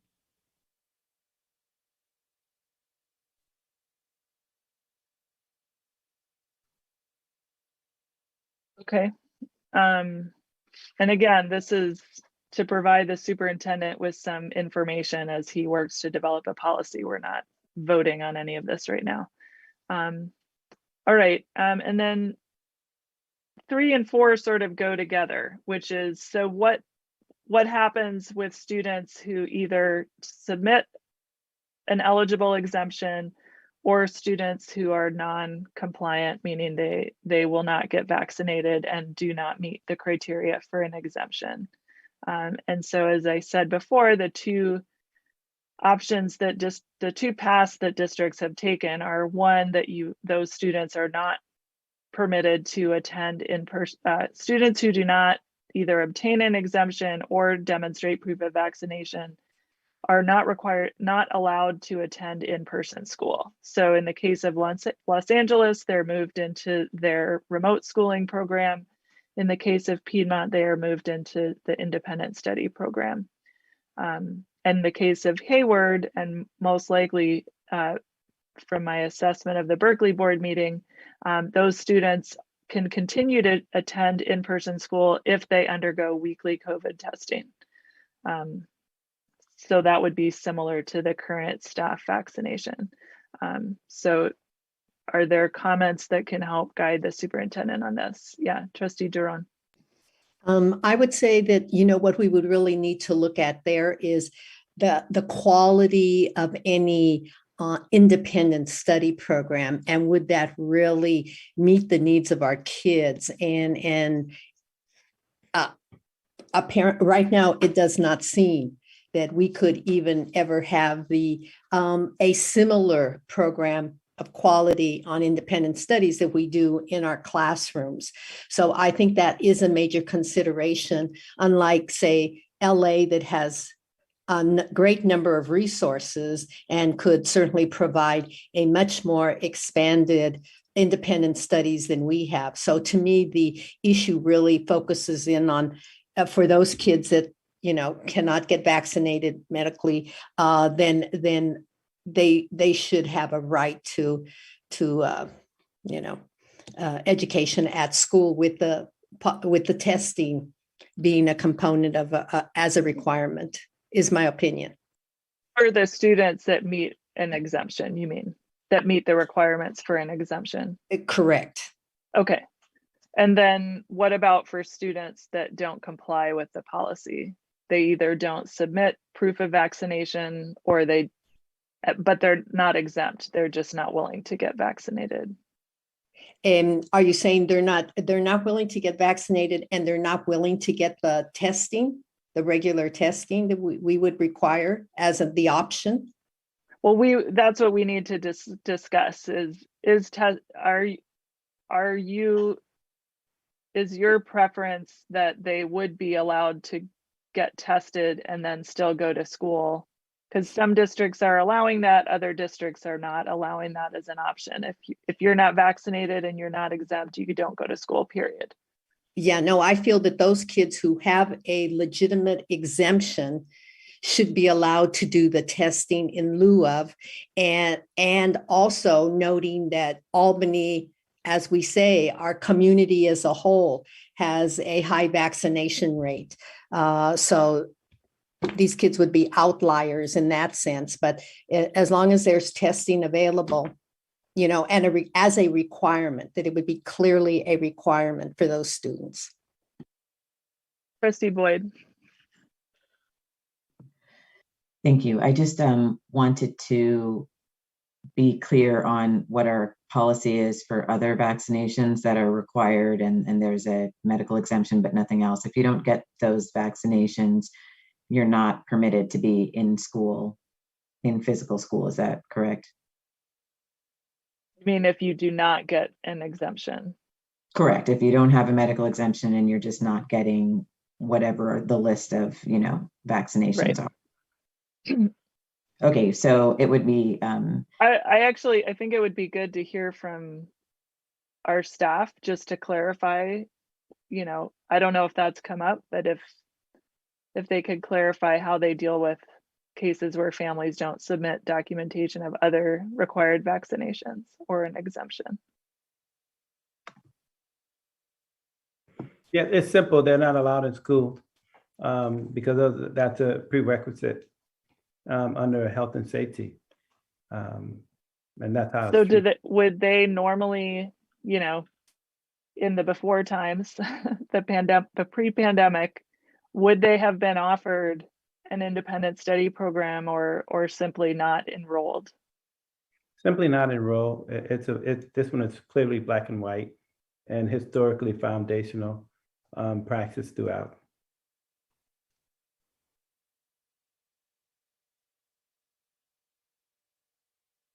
Does that answer your question? It does. I don't know if you want to have a follow-up. Okay. Any other comments on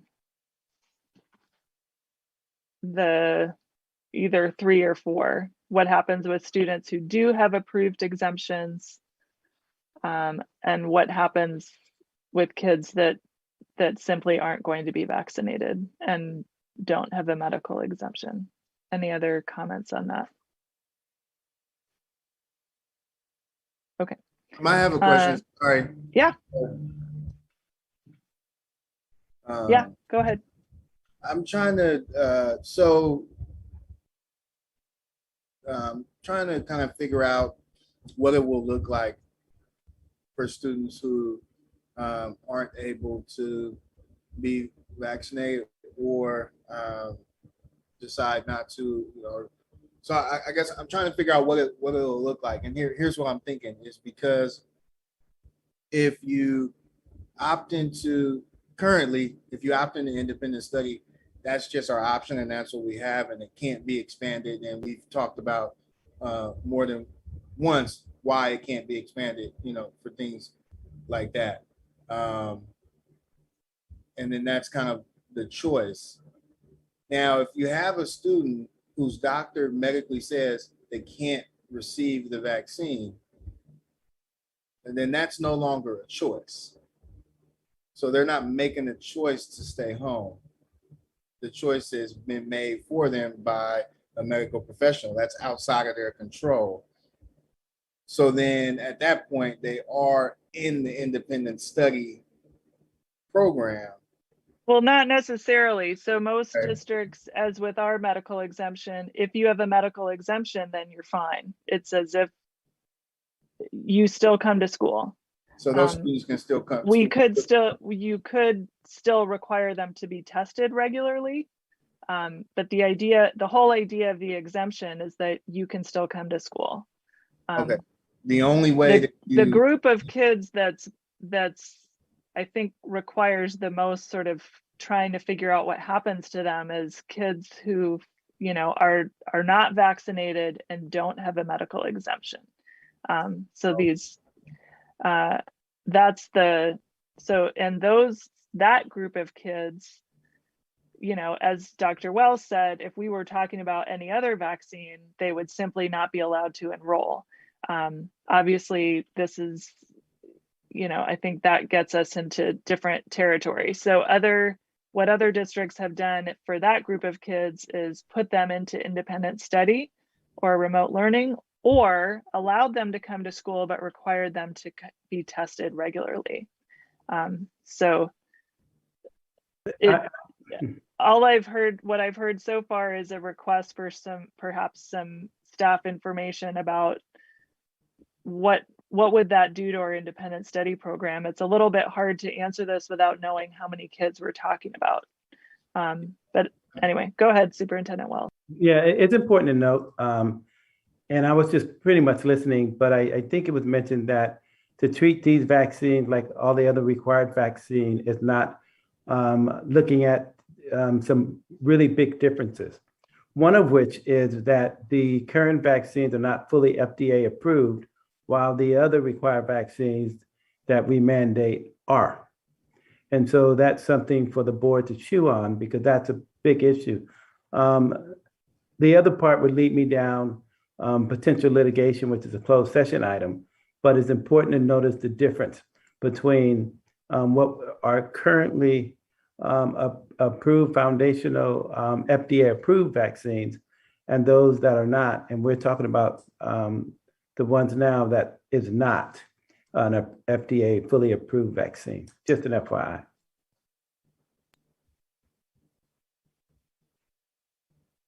I feel like you had another question, Vice President Doss, that I may have forgotten, but Trustee Davidson. Trustee Duran, did you have your hand up before me? Do you want to go first? Okay. So thank you, Dr. Wells, for that important update. And I was thinking just before you said that at least for, you know, the remainder of this school year, while this is all still shaking out, I would prefer that we still allow all of our students to come to school and just require the testing of those who are not yet vaccinated. So we do the mandate and we really encourage it. And if people make that decision, then they have mandatory testing through the rest of this academic year. And then starting in the fall or at the time of FDA approval, then we can increase the strictness with our policy. Trustee Duran. Well, that certainly is food for thought, that we're a little bit more patient or compassionate. I don't know what it is, whatever, but maybe that's an option that the superintendent could bring as well for us to consider. Do we want to go with A, you know, which is the kids cannot come to school, or B, and there's B and C. They could do independent studies, or C, they no longer are part of the school district. The other thing is, in terms of what Dr. Wells raised about FDA approved vaccines, I think we are, when we talk about the younger kids, none of them can get it anyway until it's approved by the FDA. So that just means that everything no, that is not correct. Dr. Wells, you want to correct me? Not at all. These are emergency situations, which is very different. So I want us to be able to delineate that, look at all the perspective and have all the facts. So they're not FDA approved, but they're approved under an emergency act, very different. So just so that we know that. The ones that are not FDA approved are the ones for students under the age of 18. Is that what you're saying? Under the age of 17. The vaccine 7. has full FDA approval for ages 16 and up. Okay, so all right. Do we anticipate, well, that that it's going to be FDA approved sooner than later? Because they will be approved. I just, they're just doing their studies, et cetera. So do we have any? Oh, go ahead. The latest that I've heard from the county in the last couple of weeks is that it's the emergency FDA approval for ages 5 to 11 could come as soon as the end of October, or the availability maybe even, but that has changed many times even in the last several weeks, and that full FDA approval of 12 and up, they hope to have sometime this winter. But I think again, all of it's unpredictable. I think we're going to have to we're going to have a sort of policy that can adapt with however that rolls out. Yeah, and I would just say that given all these scenarios, that if we have the superintendent come back to us with a plan, that those different scenarios would be included, so the board would have the option of very clearly selecting A, B, or C. I might ask us to revisit the why, the big why. What would be, this is rhetorical, the purpose of mandating the vaccine at this juncture regarding our students? Is there something we can do without the mandates that we can't do with the mandates? That's rhetorical. It's just something that another a reflective thought. I mean, I can speak just since I brought this forward. I mean, for me, there are two things. One is that we heard repeatedly this evening that we have to rely on families to voluntarily submit vaccination information, and having that information is really important for us to manage all of what we're trying to manage. And so having even something as simple as Hayward's, which means that if you don't, take the time to submit that proof of vaccination, if your kid's already vaccinated, then your kid's gonna have to get tested. So that's one reason, is that it gives us leverage to require that information. And as Executive Director Ritchie said, we're gonna be, once it is approved for 5 to 11, there's gonna be a sort of mad dash for documentation of that over the subsequent 6 to 8 weeks as students get vaccinated. And this just gives us a much more clear right to that information. That's one. I also think that there is value to mandates, because it makes it clear to families that may be on the fence that this is something your school district thinks is safe. It's something that your school district thinks is really important for keeping your kids safe. I mean, we have dress codes, we have all kinds of policies that we implement because we think they're important. So I think it sends a message too that we really want to work with families and find out if their students are vaccinated, and then do what we're sort of doing with staff, which is to provide whatever resources and outreach we need to help people take that next step. So that, for me, that's the why, and it keeps more kids in school to have more kids vaccinated. So it sounds like to me, based on that piece, that we want to have kids who are vaccinated have a tighter record and use that as a leverage and an incentive to get vaccinated. And those who don't, we test on a regular basis, similar to what we do with our adults, is what I'm hearing. The simplified version. Is that accurate? I don't know that we have a sort of board consensus about what I'm trying to look at the board. I think what might be useful is for you to bring back a couple of different versions, or for you to talk with your staff and figure out what you think is the best policy for the district, so that next time we can have some votes up or down on some of these elements. That's my sense. I'm hearing that people still want a little bit more information and some time to think about how we deal with students that are not getting vaccinated. Yeah, Vice President Doss. I had a question around, so I've been to a few school events outside of AUSD, and in order to get into those school events, you had to be vaccinated. There were no exceptions. In order to go into the event, you just had to show, proof of vaccination. And so I'm trying to, is that something that would be included in this mandate? Like, would we include a mandate around school events? So for example, I'm giving this example to help clarify my question so that staff can help me answer it. There was an event at a school that I went to, and the student was inside and the event was happening. The parent got to the front and they said, "Vaccination card, please." They said, "Oh, I don't have my vaccination card." And then they said, "Oh, it's okay. You can pull up through the California has an app. You can pull it up and then we can see your digital vaccination." And they were like, "Oh, I'm not vaccinated." And then they said, "Oh, well, you can't come in." And so they weren't able to go in and participate in their child's program. And so this parent, unfortunately, started to cry.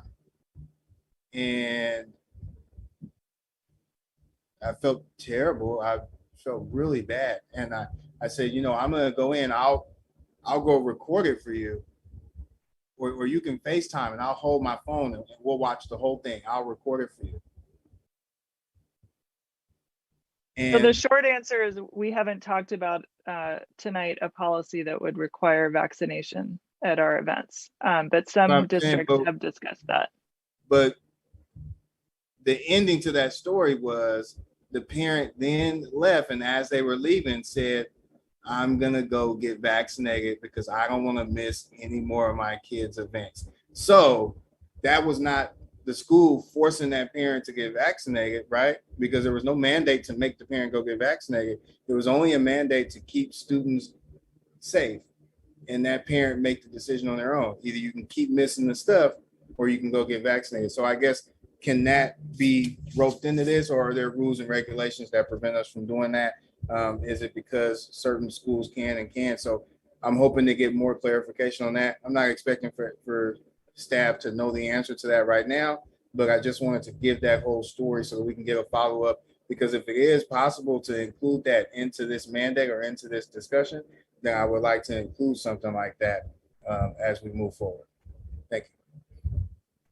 So yes, we could, districts have discussed, as I said, having mandates for people to attend school events. So we could certainly do that if that was something the board was interested in doing. Can we go, President Hinckley, can we go around and see if there's a consensus on that amongst other board members? If not, that's okay. That's why there's 5 of us, but if we could go around and if there's a consensus on that from other board members. Does anyone else want to comment on that idea? Trustee David. I would support that. Trustee Dan. Yeah, I would support that as well.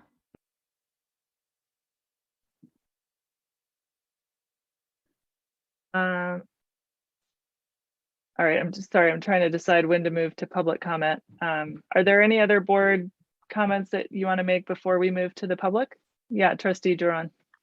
I was just going to say that in terms of Brian's suggestion, I don't know if it fits within that it would be a condition under here, which it, you know, or if it's just another subject area, basically.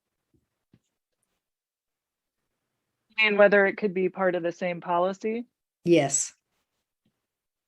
I think that's something the superintendent can tell us if it needs to be two different policies. Yeah. Okay. Well, then, we have every district has a vaccination policy. So one approach, which is what Piedmont did, is to just add COVID-19 to that list. In which case we would need a sort of different policy that applied to adults. Or we could have just one COVID-19 vaccination policy that has different elements, including specifying the circumstances under which people who come onto a school campus would be required to be vaccinated. For example, to come to the high school play or to go to an indoor basketball game. So I'm sensing that it would be useful for the superintendent to draft something, a clause that does apply to what it says here, non-student attendees at indoor school events. And then we can see how the board feels about what's brought back. All right, I'm gonna go to public comment and then come back. Sorry, I'm losing my voice.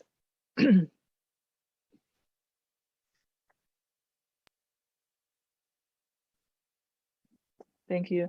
Go ahead, Jeremiah. Yeah, thank you. Yeah, so it seems like creating this policy is kind of, one step ahead of the game, because this policy would refer to all students. You can't discriminate, I guess, right? What's all students down to kindergarten? Well, vaccines haven't been approved for first graders and that young yet.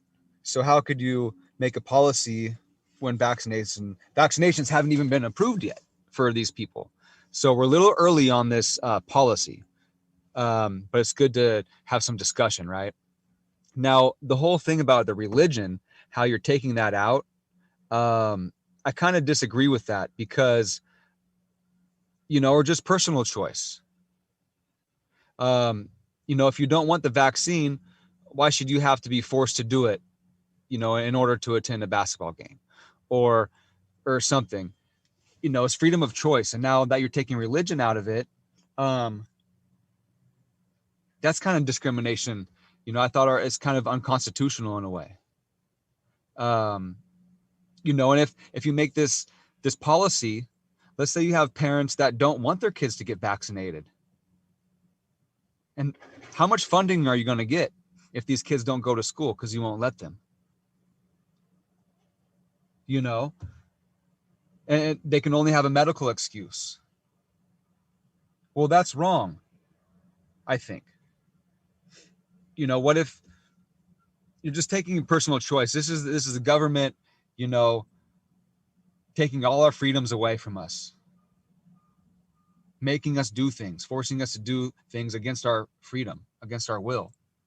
They haven't made vaccinations safe yet to even take it as a pill.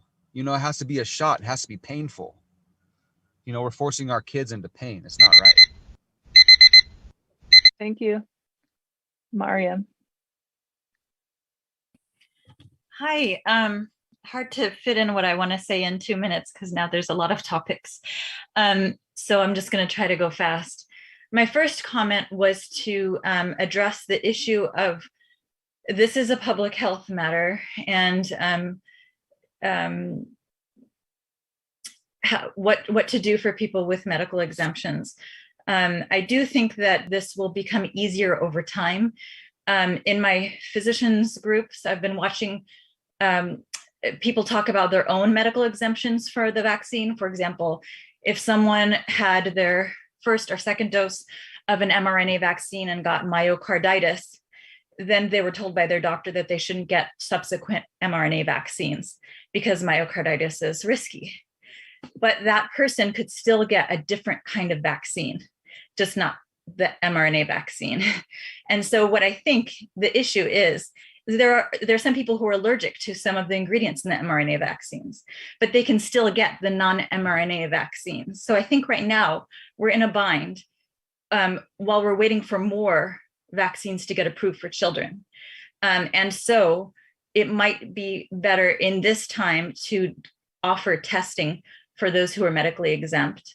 And over time, hopefully those that are medically exempt will have alternative options, like different vaccine choices. Like there's this Novavax that's still pending, and a lot of doctors are waiting for hearing about that one. And I'm not on top of it, but I'm just hearing them discussing it in this doctor's group. So I think over time, people with medical exemptions for one will be able to find an alternative. And hopefully this can become a universalized vaccine, just like any other. I had more to say, but I'm running out of time. Should I raise my hand again?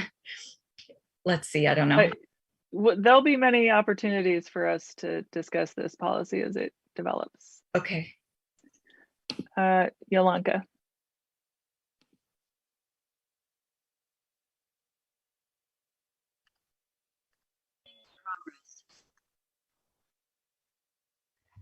Firstly, I just want to really thank the board for discussing these issues without an agenda item for voting on the table. It's really nice to be able to hear the views of the board members and understand the things that they're grappling with. It's very, it gives me faith and hope in the democratic process. So I really want to thank everyone for taking the time to do this.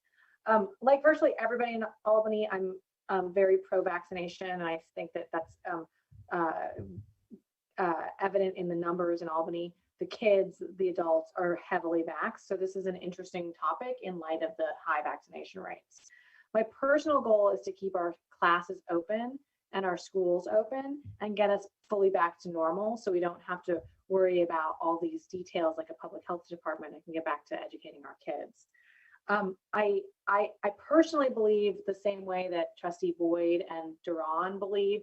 I have no problem with the vaccine mandate, but I do recognize the nuances in our community, and I don't want to undermine the fact that folks are getting comfortable with vaccines, particularly for their children. And I'm greatly comforted by the high rates of vaccinations for our 12 to 17-year-olds. I think what would be the most prudent would be to require vaccines or 2 times a week testing. So we give people who are a little bit skeptical or a little bit nervous or a little bit uncomfortable with the vaccine in the interim, the time to get comfortable while the vaccine is approved only under an emergency use authorization or EAU or EUA. And then once it becomes fully approved, we require it just like we do for measles, mumps, rubella, polio. We should think about this as something we need to manage long term. So again, I want to thank everybody and we should think about ways to balance the needs of the full community. Thank you. Thank you. Jessica. Hi, it's actually Chris, but thank you so much for the chance to speak. And I really appreciate all the hard work that the board has been doing in this area. And I would just like to add my voice to the support for the vaccine mandate for the schools. Our kids are currently in independent study, and once they're vaccinated, they'll return to class. And really the way to put this entire experience behind us is to really lean into our ability to take control with the vaccinations, and doing a vaccine mandate will work really well towards that end. And I just want to add my full support behind that. Thanks. I return the rest of my time. Thank you. Thank you. Christian. Hi, thank you. Yeah, I don't need much time. I just wanted to also really show some gratitude for how thorough the presentation about vaccines was, about what other districts are doing. Oh, my little one is yelling for me. But I think the thing I wanted to point out is that eventually the vaccine mandate is going to be there. Eventually these vaccines are going to be in the same category as vaccines for mumps, measles, rubella, just required vaccines. And I do also want to say that the argument that I heard a couple of, or the intuition a couple of people had that like, well, if all the students are vaccinated already, maybe we don't need it required. Well, that isn't how we think about, mumps, measles, and rubella, because these diseases kind of lie in wait, right? We need a shield of vaccine immunity, which requires everybody who doesn't have a strong medical exemption to be vaccinated, and not just now, but over time.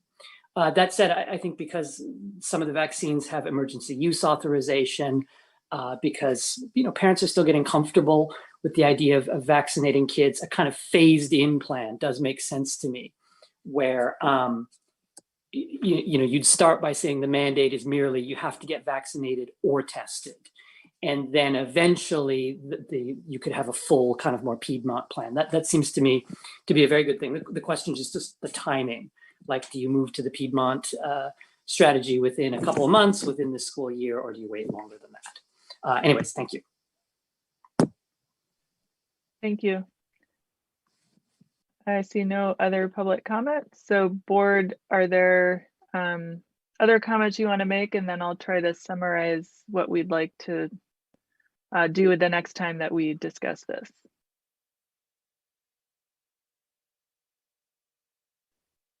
Okay, seeing none, I'm going to try to summarize that there is board support for some type of policy that governs a requirement for students to provide evidence of vaccination against COVID-19. And we'd like to see a policy that specifies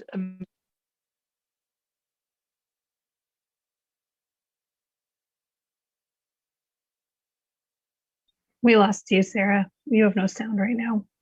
I think we lost Sarah, but there's also a public comment. Should we go back to it until she comes back? Can you hear me? No. Yes, we could hear you just now.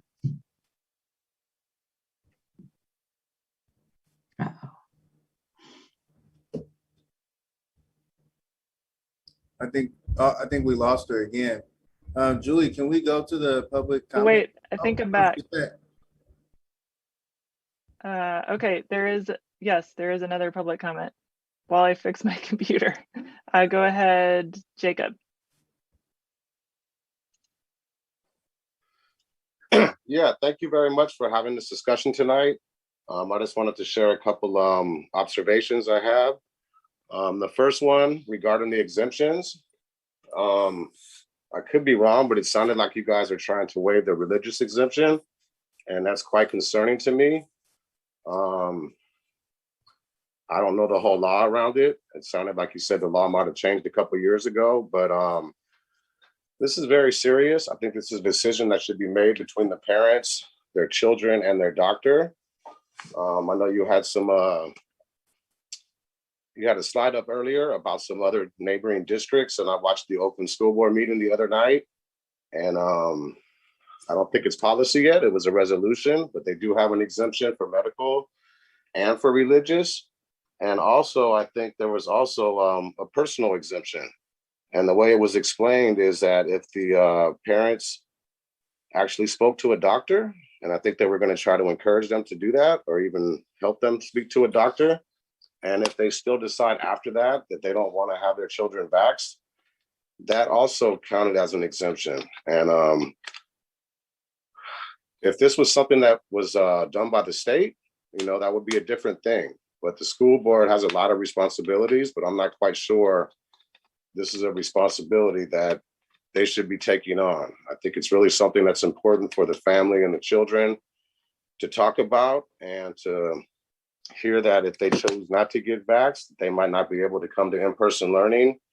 I think that's just an awful lot to be mandating. So just my thoughts. Thank you very much. Thank you. I apologize, my computer. I'm having a complete tech collapse here that I'm going to try to fix in a minute. Can you hear me right now? I can't hear anybody. Yes, we can hear you. Yes. Okay. Yes. All right. So we would like something to come back with what I heard the board discuss. So clarifications about medical exemptions, some specificity around testing options for students who are either exempt or unvaccinated, as well as a draft of what it might look like to require vaccinations for people attending school events, and whatever form you want to bring this in, so that the board can then have something to actually decide about these specific elements before it would come back as a review and action item. Do you need more parameters, Superintendent Wells? I think we have somewhat a complete summary. What I would want clarification of, does the board want it to come back as a review and action at the next regularly scheduled meeting, or more review and discussion, or both? I think a draft policy would need to go through another review and discussion before a review and action, so that the public can actually see, text that they can respond to. That's my preference as a matter of process. Got it. Yeah.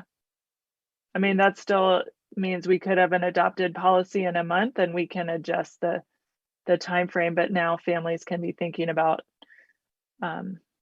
this as a possibility. All right. So our next, now we move to our review and action items. And our first one is appointment of members to the AUSD Board Appointed Student Achievement Committee. So I'll hand it back to you, Superintendent Wells. Thank you, Madam Chair. President Hinckley, our very own executive administrator, Julie Shin, has been doing a wonderful job in this arena facilitating these kinds of board appointments.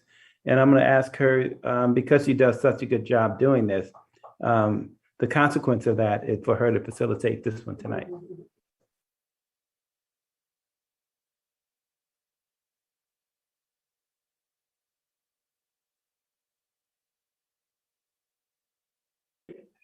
Julie, you're muted. I can hear you in the next room, but not here on Zoom. Thank you. Thank you, Dr. Wells. So the purpose of this is for the board to review applications and appoint members to the Board Appointed Student Achievement Committee. And the backup information here just provides some background information and details on the development and establishment of the Student Achievement Committee that was approved by the board in June 8th last spring. And there's some information here. I'm not going to go through all of this for the purpose of because of our time. But we posted a MADIAC notice August 18th, the day after school started, to allow for students to apply. And we received some applications, but not nearly enough. And so we extended that notice, and it is currently still on our website, and we are still accepting applications until all positions have been filled. At this time, applications that have been received, this document says through September 27th, but we actually received one today and I forwarded it to the board. So applications received up until 4 p.m. today have been forwarded to the board to review. And we are requesting that you appoint members to the Student Achievement Committee. And I will pull up the list. One moment.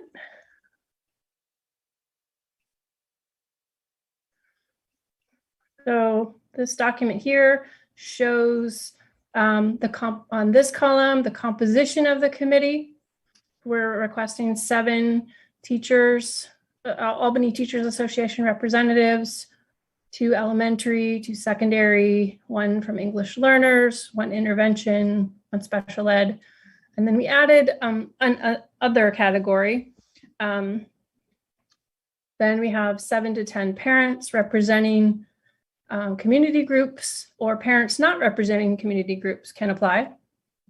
We are requiring or requesting one representative from the CSEA, one from SEIU, 2 site administrators, 2 high school students, and 2 board trustees, in addition to Superintendent Dr. Wells, Assistant Superintendent Dr. Shin, and Executive Director Alexia Ritchie. The applications that we received, I've listed the names in the appropriate categories in which they have applied. So as you can see, we have one teacher who was listed as an secondary student, secondary teacher. I'm getting a delay or an echo. Are you guys hearing that? Yeah, it happened to me.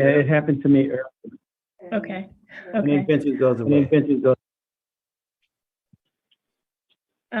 Okay, so I'll just let you look at this, and President Hinckley, I'm not sure how you would like to proceed with voting on the applications and appointments. I'll turn it over to you. My recommendation would be to approve the applicants that are been moved forward.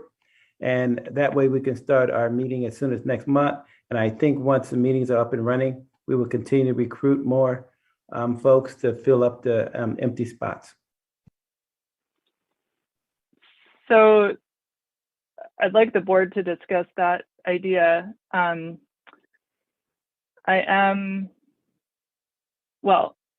First, I just say I'm sorry that we don't have more applicants. I'm disappointed that somehow we weren't able to generate enough energy not energy, but to make clear the importance of this committee to the district and the district's work over the coming year.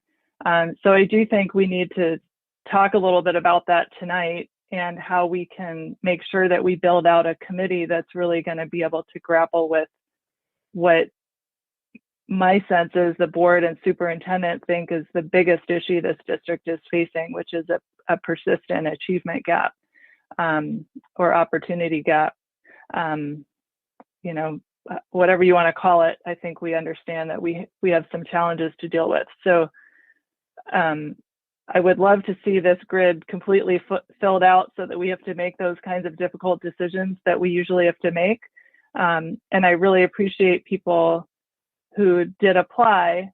I am concerned about just taking all of the people that applied, in part because some of the targeted groups that we really wanted represented here did not submit a representative, and then we have extra people who applied from other groups. So I don't want to start the committee off with an imbalance, and I just want to see how the rest of the board feels about that. That said, we didn't specify exactly how many people needed to come from which group, with the exception of we do need to make a decision about the students, because this wasn't going to have 6 students on it unless the board chooses to revise that at this time. But the committee membership is supposed to have 2 high school students. But I also want to talk about how to handle the parent group applications that were submitted. So let me see first if the board would like to accept your proposal of just taking everyone who applied, or if others want to weigh in on whether we need to actually stick to our limits, for example, on trying to get people to represent each of the community groups that are outlined here.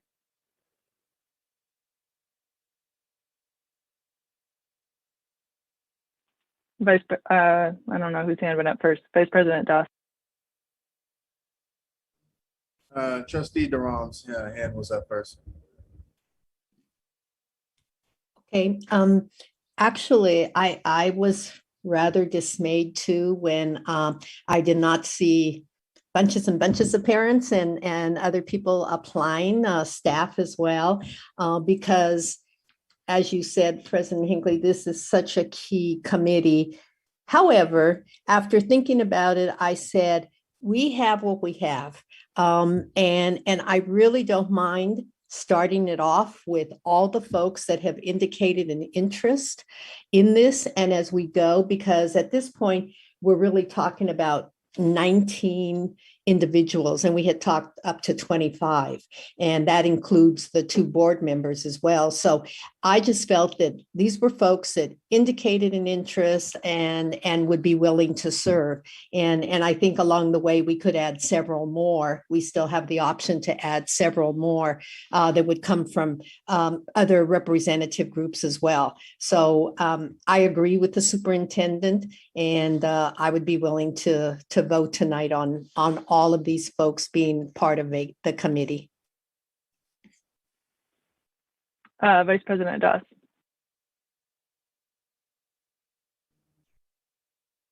I think that this chart, looking at this chart, is representative of the problem in the district. To me, this is not it's not a surprise, because this is the amount of care that really goes into it. Because in order for it to really matter, you have to have skin in the game. This chart shows that people don't have skin in the game for one reason or another. And so what? Because this isn't affecting my kid, so what? I don't have to sign up for it because it's not affecting my kid. It's not affecting what I'm doing or anything that I have going on. So I don't have to sign up for, I don't have to care. And that's part of the problem.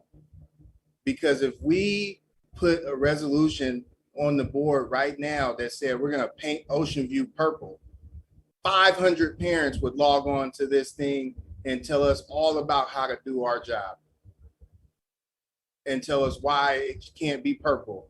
And they would pull up different scientific facts and they would go on and on about why it can't be purple. And there would be like all types of people. They'd be going over their 2 minutes and they'd be lined up around the corner to talk about why the walls can't be purple or why the chairs aren't set up the right way, and all this different stuff. But when it comes to actual students who are being failed by the education system, nobody wants to sign up. There's nobody on here. There's no names on here. There's so many empty boxes. But if these boxes said what color the chairs are gonna be or what kind of food we're gonna have in the lunchroom, then these boxes will be full. We spend hours and hours talking about all kinds of stuff that doesn't really matter at the end of the day. But when we're talking about something that actually matters, which is the education of students, we've had so many people get on here and talk about so many different stuff that has to do with vaccines and all these different stuff. And some of them are doctors, but most of them are not. But everybody has an opinion. But when we're talking about the actual education of students, nobody has time for it. There's 39 people on this Zoom right now. Nobody had time for this, but everybody's got time for the other stuff. And that's frustrating. And that's the change and the shift that needs to happen in the district. People have to have skin in this game because there are people that we are failing. And that's not right. And those are the meetings that need to go until 2 o'clock in the morning. And those are the meetings that need to have hundreds of parents on it. And that's when we want your input and for you to jump on here and have all type of suggestions. We don't need your suggestions about where to put the hand sanitization stations at school. That's not when we need you, because Alexia Ritchie's got a handle on that and she's handling that. And she's not really asking for your help with that, but she is asking for your help with this. And we are asking for your support with this, and nobody's got time for it. And that's frustrating. So this is what I'm focusing on for the next couple of weeks. I'm not answering any other questions that don't have to do with student achievement. And I'm putting that out there now. There's only 39 people here, so you're gonna have to get out in the community and spread the word. But spread the word. I'm not answering any more questions if it's not about student achievement and about making this district equitable for every student and not just the privileged ones. That's what we focus on, and that needs to stop, and it's got to stop tonight. These boxes should be full. There's no exception. And people got time because everybody wants to meet at Hal's for coffee to talk about a whole bunch of other stuff that doesn't matter. And everybody wants to meet and talk about a whole bunch of other stuff. So people got time. Make time for this. I'm sorry, I'm going to get off my soapbox now, but that was really frustrating. But I support everybody that understands that this is important. I say we let them all on the committee because at least they are putting skin in the game. And I say we respect them by letting them all come and participate and thank them every time they show up. Trustee Davidson. So I would also say that we put everybody who has applied onto the committee because I think that they all have very valuable visions to add to this. And I think that we should also really appreciate them for applying and participating. I would also like to know how we can help support and, you know, take this on individually to get out there with, I don't know, a flyer or something and stand at those gates like we've been talking about and really help fill these other areas so that we do make sure to get someone from every one of these on. I will say I'm specifically surprised that we did not get a single application from a couple certain groups that have been very active. And so I really wonder how we missed getting those or what went on in the communication. You know, specifically, I'm just going to point this out, the Albany Disability Squad, they've been very vocal and called in and we've had a lot of conversations, but we didn't even get a single application from anybody for this committee. So I'm very surprised about that. And I wonder, you know, if we have the whole email list to all of them, did this go out to that email list? Did we send it to the Disability Squad entire email list that this was going on? So maybe we can do the discussion of how to handle these and then talk about next steps for recruitment. I'm going to go back to Trustee Dana because I think you already commented, Clementina. Yeah, I just wanted to echo the thoughts of Trustee Duran and Trustee, who was it, Davidson, and then also Trustee Doss. I also wanted to draw attention to the fact that the applicants, there's 6 of them, but there's 10 slots. And there's 3 more spaces from each group, which means that technically we can still have people from each group apply and fill in the slots from each group. And there would still be enough people to represent all of the different groups. So I don't really have a problem with accepting everyone. Trustee Boyd. Thank you. I also would be in favor of accepting everyone who applied.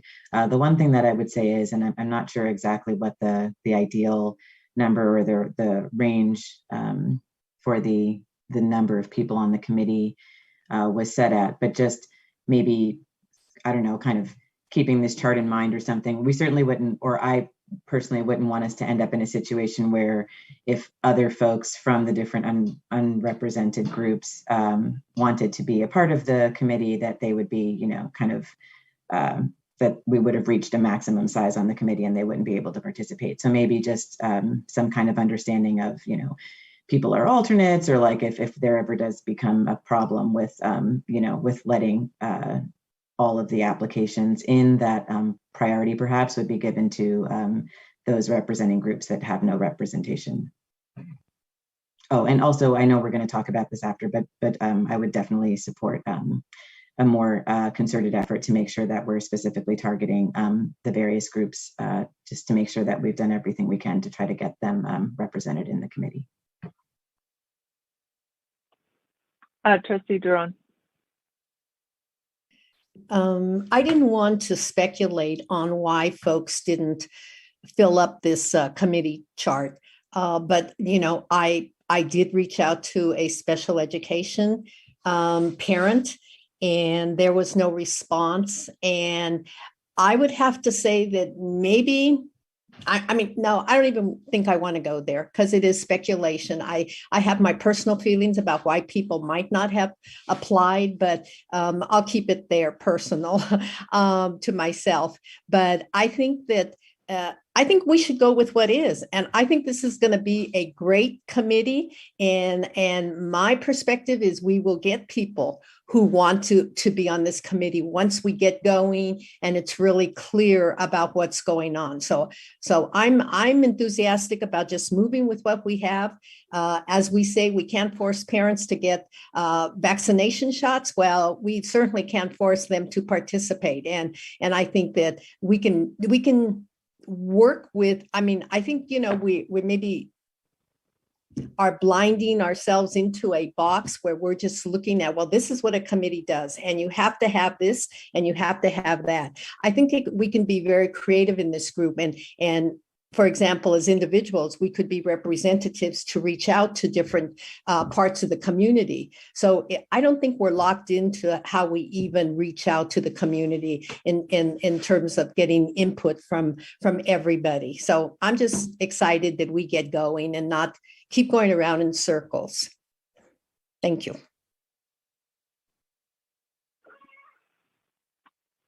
All right, I'm lowering your hand.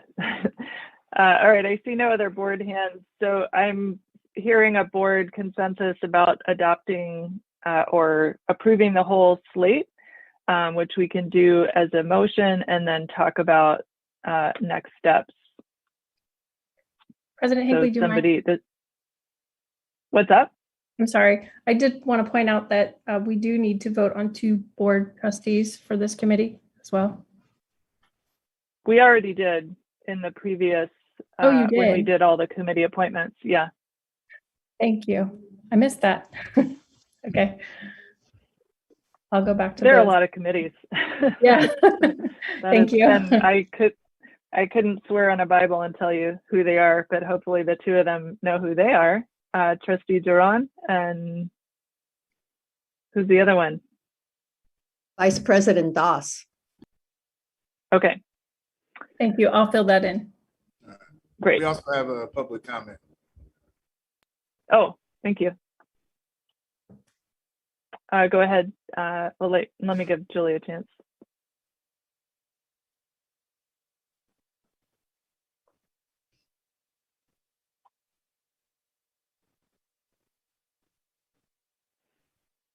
All right, go ahead, Mary.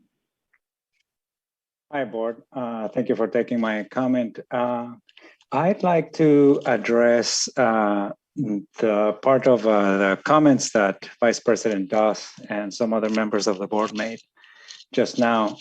In reviewing, and you can do this yourself, in reviewing the page where you have the AUSD Student Achievement Committee, it doesn't have a date, the deadline when the application is due. It doesn't have any information about what the commitment is, meaning, yes, it is a 2-year term, but it doesn't say how often the committee is going to meet, how long each meeting is, whether or not there is going to be any homework, so to speak, between meetings. So there isn't here enough information to have anyone make a commitment as to whether or not they want to apply. If you want to have people submit applications to this type of committee, at minimum, what you need is say, please submit your applications by such a deadline. Because if there is no deadline, then does this mean that this is an ongoing rolling acceptance? Anyone who comes, if someone comes in March and says, I'd like to join, I heard about this, I want to come in.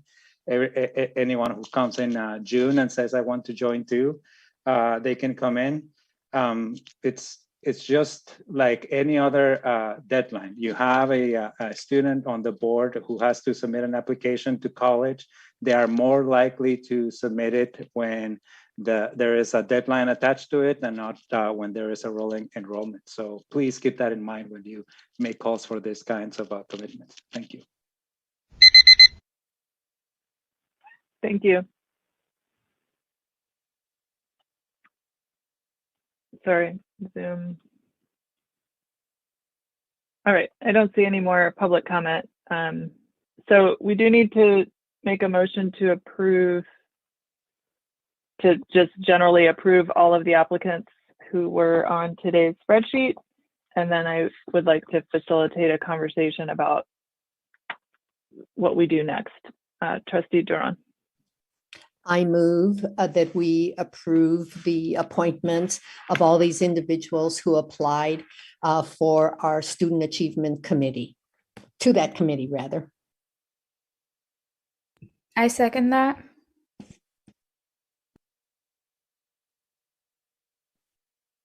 Okay, trustee Dana, Yes. trustee Duran, Yes. Vice President Doss, Yes. President Hinckley, Yes. trustee Boyd, Yes. trustee Davidson. Yes. So the motion to approve the applicants as of today, because there was a last one added into the revised version of the spreadsheet, just to be clear, as reflected on the screen, passes unanimously.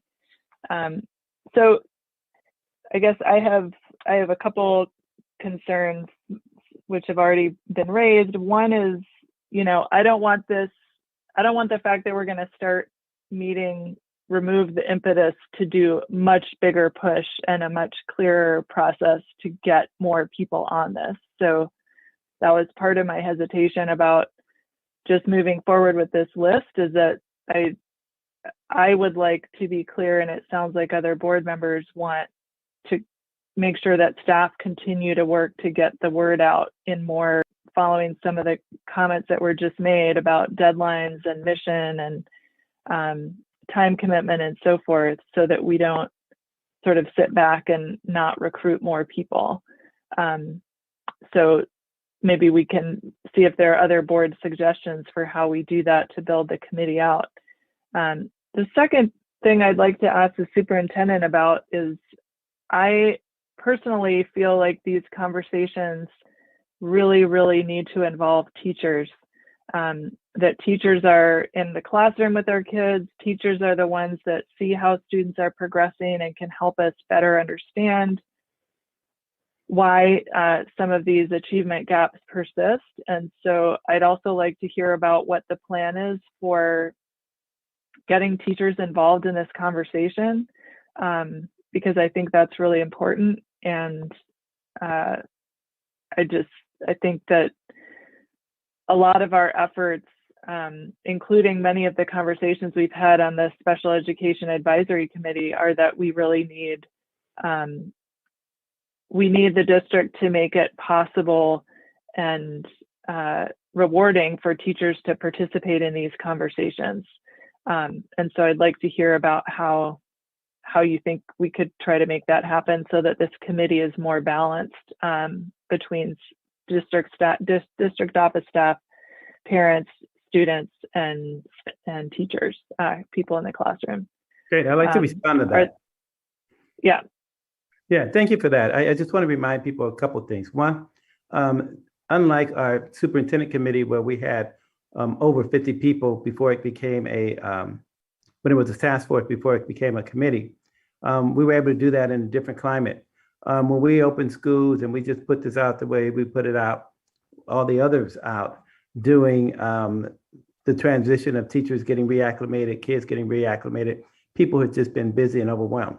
Moving forward, however, we would have our principals be a part of the recruitment process because they work with their teachers directly, and this can't be successful absent of teachers. So teachers are going to be very essential to this committee, and we will get teachers. And so moving forward, starting at our principal meeting on Thursday, principals would be charged with the mission of recruiting teachers and classified folks and parents, and we'll be good. We'll be fine moving forward. And so that's the simplified version of moving forward to get these spots filled. People want to address the achievement gap. They want to do right by every kid. And so we're feeling very confident that we will have these spots filled. And I'm looking forward to reporting to the board in the immediate future and saying, look, I told you so. So that's where we're at now. We're excited we can do this. So our next regular board meeting is in 2 weeks. I think it would be great if we had more applicants to approve at that time.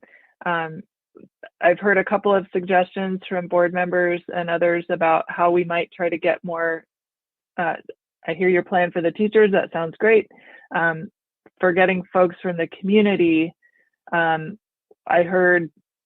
think we need to set a new deadline, explain that we have more slots open, send out another push, and set that deadline so that we could have those applications by our next board meeting.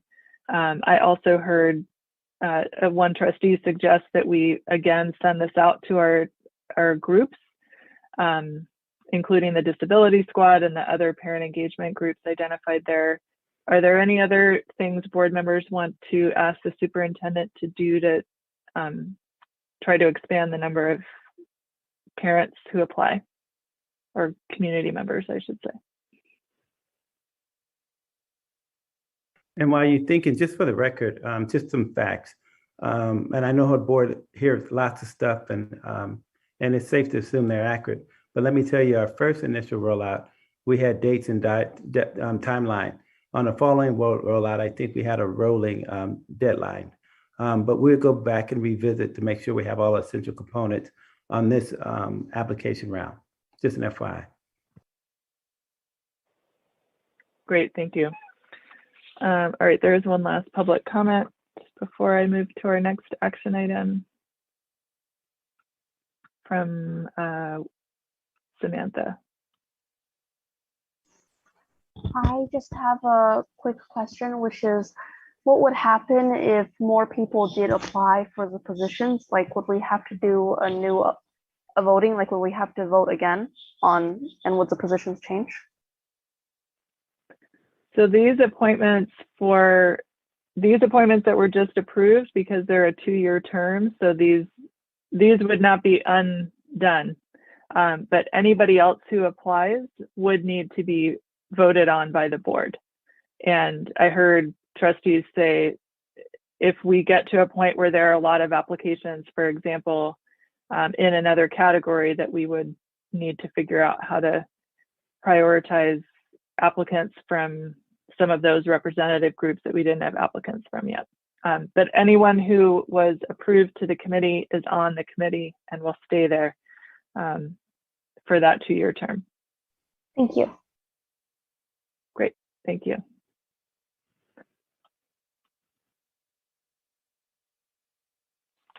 Moving to our next review and action item, which is the extension of electronic virtual board meetings under AB 361. And I believe Superintendent Wells is presenting this. Thank you, Madam Chair, President Hinckley. This is Assembly Bill 369, extending remote Zoom meetings. As you know, that our executive order from the governor allowed us to have Zoom meetings electronic meetings up until September 30th, 2021. In other words, it expires this Thursday. In order to continue to participate in remote Zoom meetings as we currently do, we would have to, as a board, vote to do so. If you do not do that, that means we have to be in person. And I want to be clear that most of us, including myself, are looking forward to meeting again in person. But we have to do it when it's when we have the capabilities to do it, the infrastructure, the capacity, and have the room and space to have folks come out and participate. So really quickly, I'm going to have our AUSD board meeting pre-COVID slide put up and talk about some pros and cons, and then give the board my recommendation regarding AB 361, extending remote Zoom meetings for AUSD. And so as Ms. Shin is in the process of putting up the PowerPoint, I'll just go and start talking about a few important points. One, they posted now. Most regular meetings held in person are at City Hall. Meetings held at City Hall were televised and live streamed via City of Albany staff. This is all pre-COVID. Any meetings held off-site, i.e. at an AUSD school, were not live streamed. Sometimes they were recorded and posted later. And again, pre-COVID, any teleconferencing adhered to strict Brown Act requirements for posting and public attendance. And we'll talk a little more about that momentarily. AUSD board meetings during COVID-19. All public meetings are held electronically, teleconferencing via Zoom under Executive Order N2920, which allows electronic meetings, the meetings we're currently participating in now. Local bodies are authorized to hold public meetings via teleconferencing and to make public meetings accessible telephonically or otherwise electronically to all members of the public seeking to observe and to address local legislative body. It suspends teleconferencing requirement under Brown Act. Last bullet, meetings are live streamed via City of Albany staff and recorded Zoom videos are posted later. And keep in mind with City of Albany staff, which needs to be available and not available currently. This order expires, as I mentioned, September 30th, this Thursday, 2021. What's next after September 30th? That's a good question. Many can resume or will start to resume in-person meetings. Default to the Brown Act teleconferencing requirements, you have to adhere to them, or continue electronic meetings under AB 361. And that's a viable option for us. Assembly Bill 361 signed into law on September 2021 extends authority to hold electronic meetings through 2023. Now, I'm not going to be recommending that we go that long, but I am going to be recommending something similar for a much shorter period of time. But the new law also imposed additional qualifications and requirements. Considerations for in-person meetings at this time. Health and safety issues we must consider. Right now, we have to wear masks and vaccination status requirements. Under current health order, masks are required indoors. Can boards require vaccination for attendees? We were grappling with that today, and we haven't landed anywhere as of yet. How do we maintain physical distancing in an in-person meeting? A great question, which would limit the number of folks who could participate in some forms. What if people refuse to mask or maintain distance? Are we going to have a compliance officer there? Good question. Technical spatial issues, it's very technical. Broadcast, live streaming. City Hall is not available. That needs to be noted again. Councils and committees will continue to meet virtually based on Assembly Bill 361. In other words, the city is not going to be in person and anytime soon. AUSD does not have resources for broadcasting live streaming. It may be challenging to hear speakers with masks. Capacity for attendees, in-person distance learning versus remote. These are all issues we have to consider, or rather considerations for in-person meetings. Brown Act teleconferencing requirements, here they are. Teleconferences requirement, meeting locations must be open and accessible to the public. Agenda shall list addresses of all trustees. Yes, I said all trustees, presenters, location, and be posted at each location. And there's more. All locations must allow public comment. Majority of the board must be within a district during the meeting. None of these are required under Assembly Bill 361, as we may be able to continue the way we're currently holding meetings. Broadcasting streaming, not required but allowed. Remote public comment, not required but allowed. Okay, Brown Act versus Assembly Bill 361. And you guys take a moment to look at the pros and cons of that. That's posted here. I won't bore you with trying to read them all. I know y'all can read. So I'm gonna give you about 90 seconds to kind of look at some pros and cons.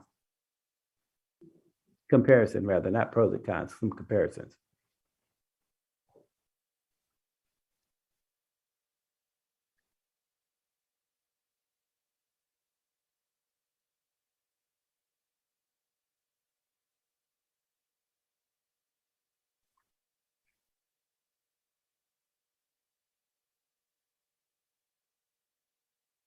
Okay, next slide. A modification for Assembly Bill 361 teleconferencing allows but does not require electronic meetings. Requirements are similar but modified from executive order remains an option through December 23, as noted previously. Option allowed, meet electronically, audio or audio video without compliance to Brown Act teleconferencing requirements. Requirements to exercise option and declare a state of emergency, i.e. COVID, and state or local officials have imposed recommended measures to promote social distancing, or board has determined that meetings in person would present risk to health, safety of attendees. Board must reaffirm need for remote meetings every 30 days. In other words, we would have standing approvals on agenda every other regularly scheduled board meeting.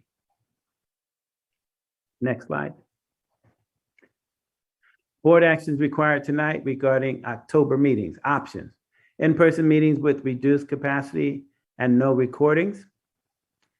Next, we have electronic teleconferencing meetings under Brown Act. Extensions of electronic virtual meetings under Assembly Bill 361. My recommendation to the board is to approve the extension of electronic virtual meetings under AB 361. The reason is that we don't have the city support right now. The city is not open to city hall meetings or committee meetings at this time. And we have not worked out all the other questions that have not been answered, ranging from total capacity for in-person meetings that can significantly reduce the number of folks participating. Whereas if we stay with current remote learning, current remote Zoom meetings, we can have the kind of almost unlimited capacity that we have now and have greater participation. And again, more importantly, we don't have the infrastructure to go to in-person meetings at this time. And that's my recommendation. Once again, approve the extension of electronic virtual meetings under AB 361 for Albany Unified School District.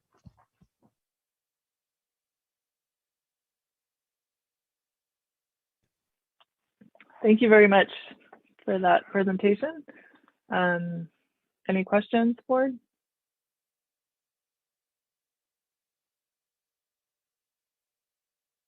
Trustee Boyd.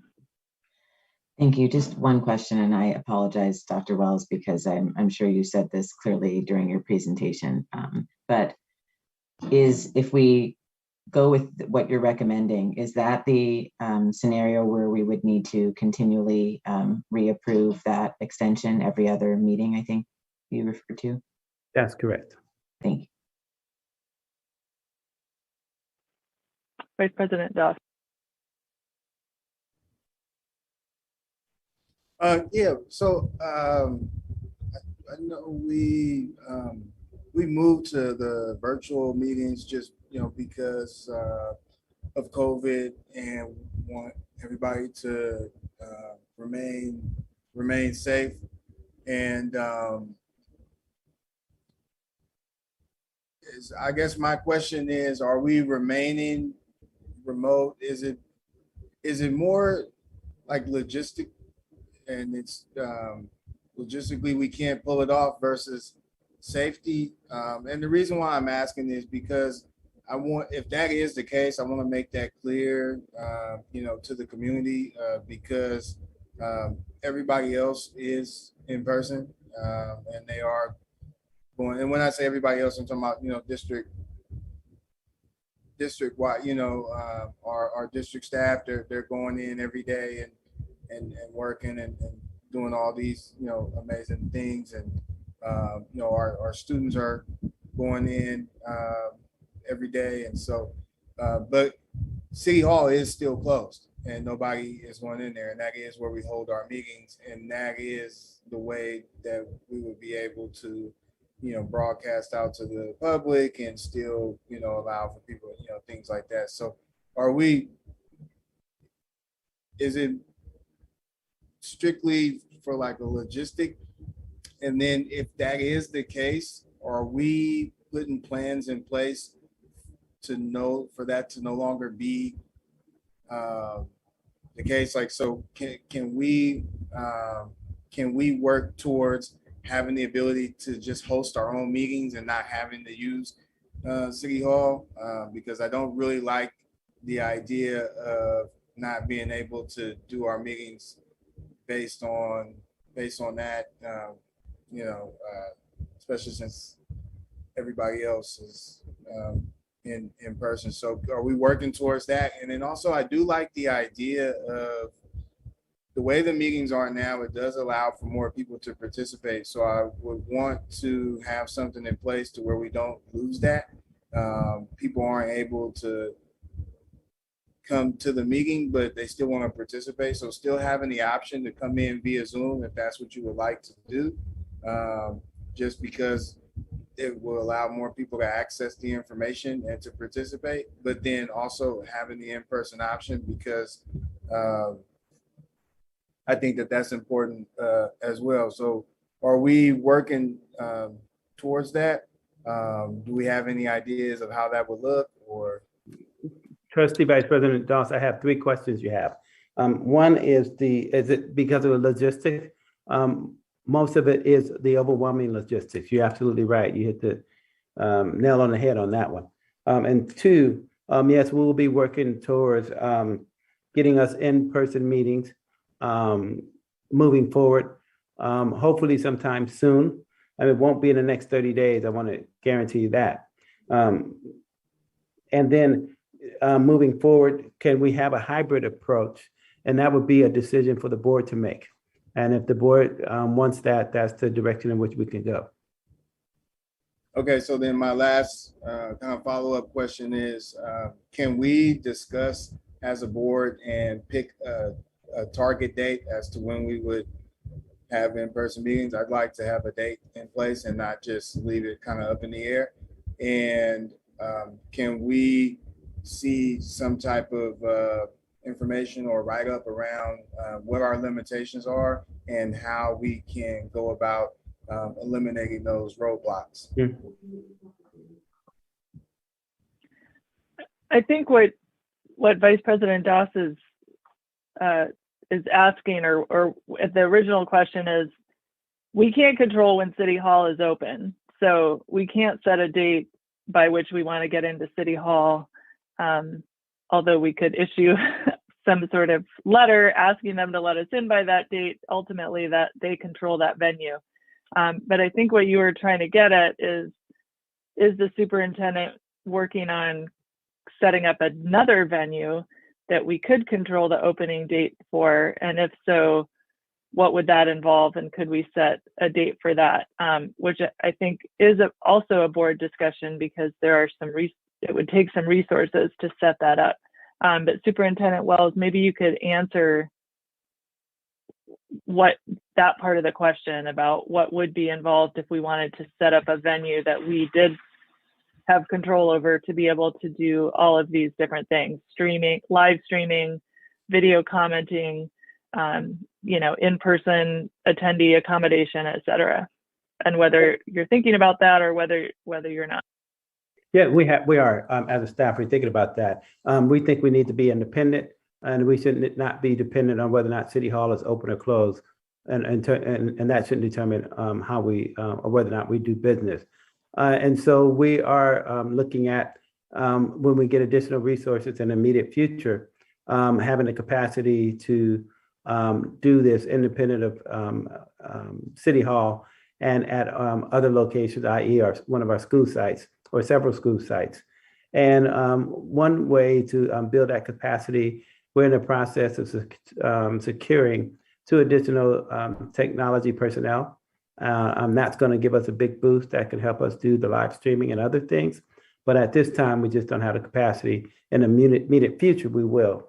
And so I think that before board starts getting into details about a timeline, I think we need to consider the capacity issue and where we are at that time. So I'm hoping 6 weeks from now, we have the additional staff in our technology department and we can become more independent and set up shop to start having in-person meetings.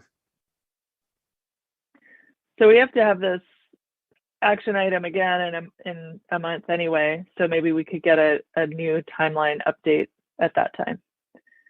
Trustee Duran. Very quickly, 2 questions. One is the slides that were presented tonight. Were those posted by any chance? I don't think so. It was something we were, I don't think so. Okay, and my comment always is I need time to read these things. I mean, I really want to be better informed. And so in the future, if we could try the best of our ability to get these slides on the agenda, I would really appreciate it. My second is really a comment, which I think has really been discussed already, which is about depending on the city. I'm not quite sure how that happened, except that maybe we didn't have the infrastructure our own, but we definitely should be independent of the city. And we have a brand new school, Ocean View. And I would think that we just need some resources put there, right, for the needs we have. And we have COVID monies, and that does address, that can be justified, I believe, using COVID monies. And in terms of the personnel, I don't know if we could, as contractors or consultants, hire all of the City of Albany staff who is currently providing those. I mean, they do provide the services normally at City Hall, and if we could just hire them if they're available to stream our meetings, et cetera, when that comes up, just in case we don't have the personnel ourselves. Yeah, thank you for that, Trustee Duran. We've given that a lot of thought. I want to be clear, the city personnel we already explored is not available. And in terms of using COVID money for our own, specifically for this purpose, we can do that? This is COVID related, yes. Thank you. Trustee Davidson. Just to follow up those comments, I just want to be careful here that the first role of the district here is to serve our students. And right now, I don't think that we're unable to do that in this capacity for the near future. So I don't want to take our district leadership's time right now while they're still getting us back up and rolling and really addressing the needs of our kids and the resources away from what our kids might be needing, such as COVID money going towards safe outdoor eating structures, for us to rush back into meeting in person when the system isn't broken right now. Of course, I want to go back to meeting in person, but I really want us to be thoughtful about what we might have to sacrifice to push our meetings back in person, just so that we make sure that we're keeping those kids at the forefront and the needs of them on a daily basis. And you as the district staff putting your time and energy into that right now. So I like that we have the 30 days, and then Dr. Wells, that you were reasonable with in 6 weeks, we might have more staff for this. I really appreciate that we're taking that approach right now and still realizing that we are recovering from a huge crisis that kind of keeps going. Thank you for that. And we're trying hard to do it all. But we're learning, and I'm teaching my chief staff how to say no, because if kids are number one, we have to behave as if they're number one, and everything else becomes secondary. So I appreciate that reminder. Oh, well said, Trustee Davidson. I agree with you on that, and putting kids first. So well said. Thank you for bringing that up. All right, so we do need to take action. Sorry, I forgot to check. There is a public comment. We do need to take action on this, and then maybe we can and try to encapsulate the comments that we could bring back in a month when this comes back to us next time. Do you mind putting up the timer? Thank you. Jeremiah. Hi, good evening. Thank you. Yeah, it's always a catch-22 situation between the city of Albany and the school board, two completely different entities, right? That's what I learned. Gosh, I sure wish there was more cooperation. You know, so let's say we can't depend on, you know, Jeremy Allen or TV at Albany City Hall. I think this is a great opportunity for the school and the school district and the students to rise up and come together and grow.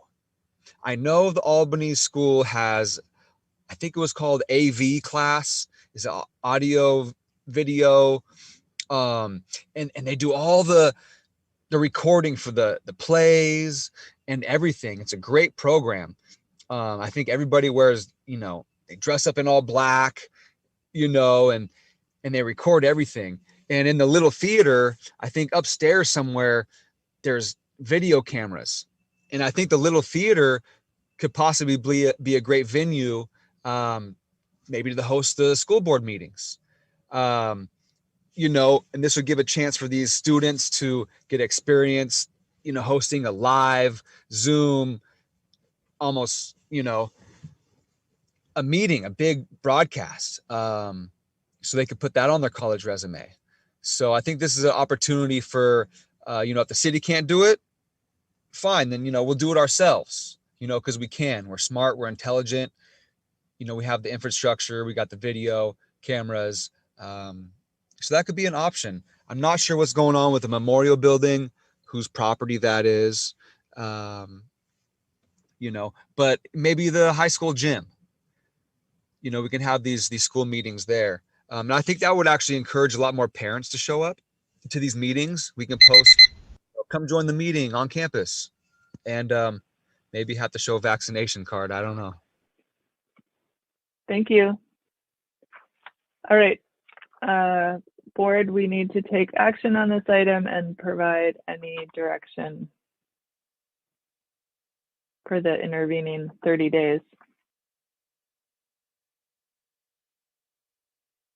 Can I just respond really quickly to that one comment? Yeah. I think that, so there's the sound crew. I'm not sure what you're referencing, but there's the sound crew, and then there's stage crew, which is like usually does theater events. But I think logistics for public comment in that format would have to be worked out. And I think it is feasible, but right now we probably want to focus on our energy on other things and then come back to it when it's more relevant. And then with that, I'll make a motion for the extension of electronic board meetings under AB 361. I'll second that.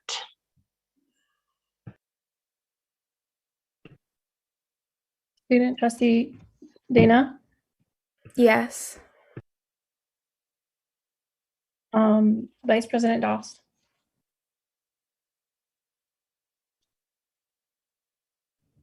Yes. President Hinckley, Yes. Trustee Boyd, Yes. Trustee Davidson, Yes. Trustee Durham. Yes. Thank you. Great. The extension of electronic virtual board meetings passes unanimously, and we will revisit this again when it comes back to us for action. We would either at that time or in a future Friday update, I think, want to hear any updates you have, Superintendent Wells, about the resources and time it would take to set up an alternative venue so that the board can discuss where that might fit into our priorities. And of course, keep us updated about when City Hall opens up. All right, Item 12C, the proposal from the Power School Group for an enrollment analysis. This is our coming from our CBO, Jackie Kim, who will be presenting the proposal from Power School Group LLC to provide enrollment projections. Thank you, Superintendent Wares. Good evening, Board. This item is for the Board to review and approve the proposal from Power School Group LLC provide enrollment projection. So the enrollment projection is important for the school district in order to implement better plans for classrooms and operations. Enrollment impacts every aspect of the school district operations, including budget, staffing, facility planning, and even program offerings. So we have Ron from Power School this evening to present some key points for the enrollment projection and take any questions board may have. Let's see if I can, okay, Ron is here. Ron, if you can maybe share the presentation. Sure, be happy to. President Hinckley, trustees, Dr. Wells, district staff, and parents, good evening to all of you. Thank you very much for inviting me. As Ms. Kim mentioned, I've asked to come and just briefly talk to you about what we do. We are part of Power School. I should note that Power School works with over 10,000 school districts nationally. I've actually been with this solution for 10 years, and we started life as a company called Decision Insight. So many districts in your area use that. In fact, we work with about 100 districts in the state of California. What we do is help districts understand where their enrollment's been, where it is today, and where it's going. And what you're seeing is the actual solution itself. This is a neighboring district, and the platform, what it does is it provides 2 10-year enrollment forecasts, and those are done by school, by grade. We will generate a moderate forecast that is typically used for facility planning, and a conservative forecast that is designed to be used for your budget and your staffing planning. The reason we can be so accurate with that is that our platform does help district staff understand where all of your students live and where they attend. So if you have any sort of open enrollment or school choice, the technology knows where all of them live and where they attend. And then our team of analysts, there are people that work with district staff on this, so it's not purely technology. There is a team of analysts and researchers. They'll generate those 2 10-year enrollment forecasts for you. Right now, in this time we're in with COVID, as you can imagine, this has been a very interesting time for the people in our business that help districts with enrollment. Many districts have seen a decline in the last year, and now they're looking to our analytics to help them model what effectively the new normal is. I should note also that we do take into account new housing. Even if it's not a significant amount, we do quantify it, and every single project that is being built and sold in your district boundary is all researched, the type of housing, how many units, et cetera. So that is folded into our projections as well. So really briefly, that's a very, very quick overview of the solution. Again, we work with 200 districts nationally on this, and we provide the 2 10-year enrollment projections. So wanted to give you a kind of a flavor of what we do and how we do that. And then I wanted to see, of course, if the board had any questions that I could answer.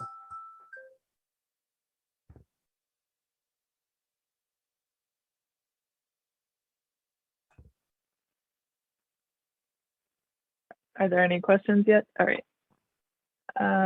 Trustee Duran. Yes, I wanted to ask, you talked about solutions, and maybe I'm being a little rhetorical here, or is that the solutions then provide answers for what do we do next? Because as you've mentioned, enrollment has gone down across in California. And I don't know if you saw just today, LA mentioned that they have lost 27,000 kids since last year. And, but we don't have that number to begin with in population, but have you worked with school districts in preparing some possible scenarios for solutions to this major problem of declining enrollment, which will be no surprise to us? I'd answer that as a yes with, I guess, some nuance. So really our deliverable is the combination of the technology, the analytics that we generate for districts, and then the last piece is analytics. So we have a lot of former district staff that we are on our staff now. So they've, I've been on the front line, I've worked through this.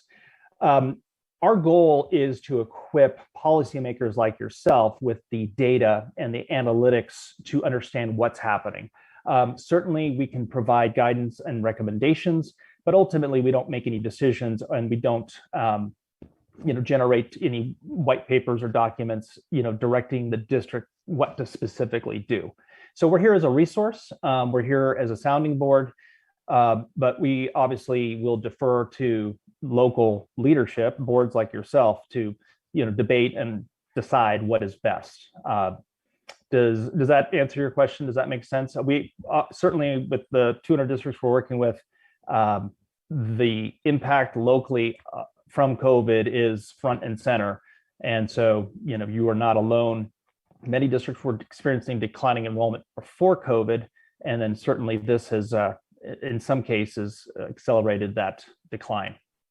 Yes, you answered my question. And I just one quick last one is, how many school districts do you work with in California specifically, and Northern California? I do not have that exact number. I know it is over 100. So we started actually as a California company. We started in this state. Then we work with over 100 districts, with, I would say, approximately 40 being in Northern California. We work with Berkeley, we work with San Mateo, Palo Alto, Redwood City. Those are just, unfortunately, the ones that come to the top of my mind. This is Pittsburgh. I have worked with Antioch, Twin Rivers over in Sacramento. So we have a lot of expertise in the state, being that we've been here for 16 years. Trustee Dana. Yeah, I'm just a little confused. So I'm assuming there's like an algorithm behind this, right? Yeah. Yes. So what data are you using to train the algorithm? So there is a methodology and algorithms that drive all of this. That is, though, operated and run by a projection analyst, and there's actually a team of analysts. So there is a person that works with the district directly. So it's not purely a technological solution. There's a service piece where there are experts that work with district staff. The reason why there's a person, and it's an insightful question, is because there are some factors that are not readily apparent in data. So, Right, for example, so for example, if a school were to cap enrollment due to capacity, right, the data is not going to tell us that. That's where the person comes into play. So there's a bunch of data we will gather in a meeting format with district staff and talk about policies, talk about charter schools or private schools, and we'll gather all of that. And then there's flexibility in the algorithm that allows them to model that. So we do use a cohort survival methodology. So the projections are actually generated at each of the elementary levels. And then that is then aggregated up for the middle, high, and district-wide total. So we start with very small geographies. Again, the technology here knows, you can see the colors represent all the schools the student attends. So we know where all the students live and where they attend.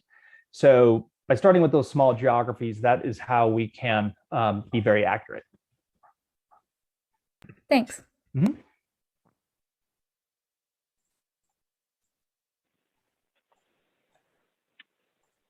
Any other questions? I have a quick question related to the issue about recommendations. So one of the strategies that we're using, that I'm sure every other district is to try to capture more inter-district transfers from neighboring districts. And I'm wondering how I'm wondering to what extent you can help us do some of that modeling in terms of what is the sort of best case scenario projections of how much we can sustain our interdistrict transfer enrollment rates.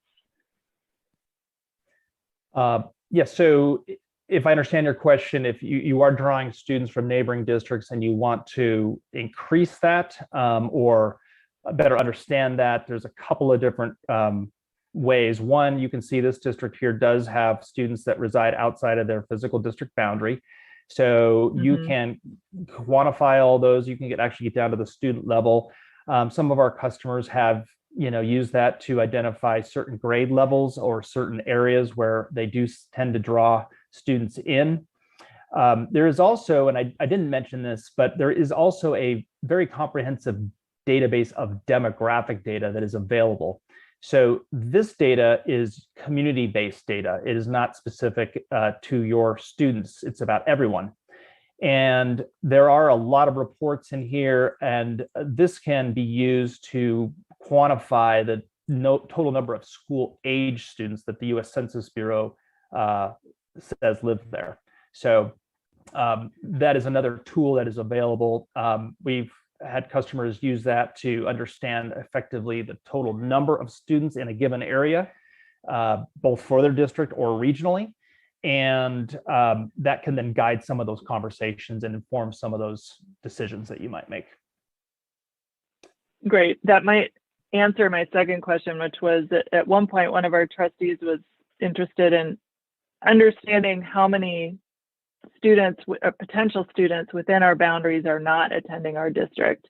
And so either because they're going to private schools or because they get waivers from our district to go attend another public school district. So is that data that you could sort of layer onto here so that we understand how many students either over time we're losing or what that trend is and build that into the projections, or let us know what that percentage is? We have a report for that. So this is called our Enrollment Potential Analysis Report, and it's pretty close to what you just described. What this does is it compares the students served by the district, and as I showed you here with the map, the plots, we know that obviously very, very specifically. This column is the estimated total school age that the U.S. Census Bureau have reported live there. Now, there says estimate because that is demographic data. This would be student data. So there's two different sources of the data there, and it's important that you know that. But this is the most accurate demographic data available, and we are in the process right now of updating our entire database with 2020 census results. So what you're left with is effectively a percentage market rate in terms of percentage of total students that are available that you're serving, and then it does quantify those numbers. Again, those are estimates, but it does help identify areas of your district where you may be effectively losing students or not serving a high percentage. And we have had a lot of our customers use this to really put data around some of those anecdotal things you might know, and then that then guides some decisions that you might make, in terms of program placement or things that may help address the potential decline. So the latter part, and the question I always get is, do we have data on where they go? We do not have that data. So this is really about as close as we can get. We just don't have the data available that would say, student X is opting to a charter school or a neighboring district or a private school. But we do have reporting around quantifying really, the total number you're serving as opposed to how many students live there. Does that make sense? Okay, great. Yep. Any other questions? This is a review and action item, so we do need a motion to approve the contract. Trustee Duran. Ms. Kim, Chief Business Officer Kim, would you be able to just remind me how much we are talking about in terms of a contract? $8,900. Thank you.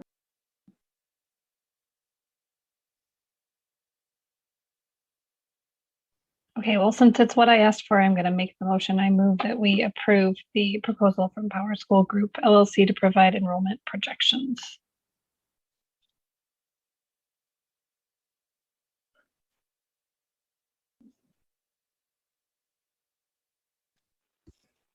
I'll second.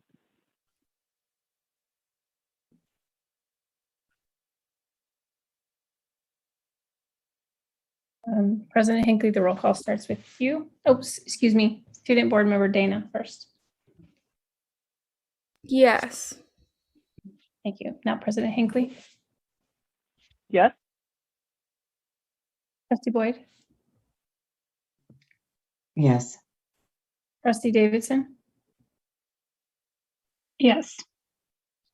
Trustee Duran. Yes. Vice President Doss. No. Thank you. The proposal for the contract for the proposal from the Power School Group passes with 4 votes yes and 1 no vote from Vice President Doss. Thank you very much, Mr. Van Orden, for the presentation. I look forward to seeing the results. Thank I you. think I do. Yes. They will be useful. All right. We now move on to item 12D, authorizing notice to proceed with the second DSA approved portion of phase 1 for the Marin Elementary rebuild project. Trustee Duran, is your hand's down. Never mind. Actually, I did raise it just simply to clarify when, now that we've approved the contract, when would it get started and how long does the process take?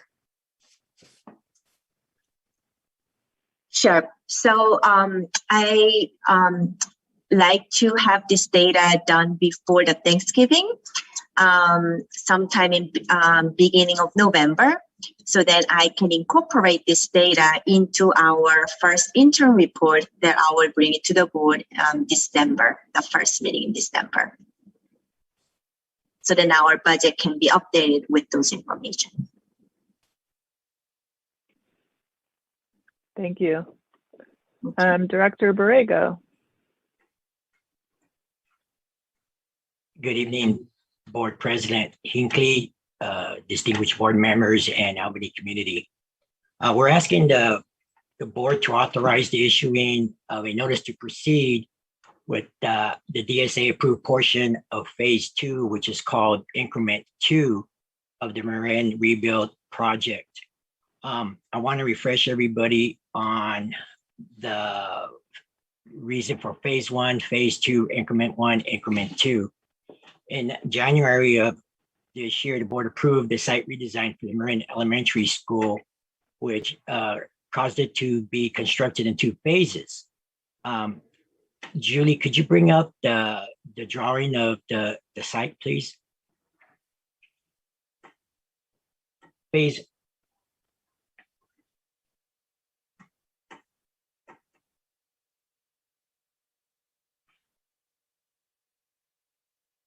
Oh, there it goes.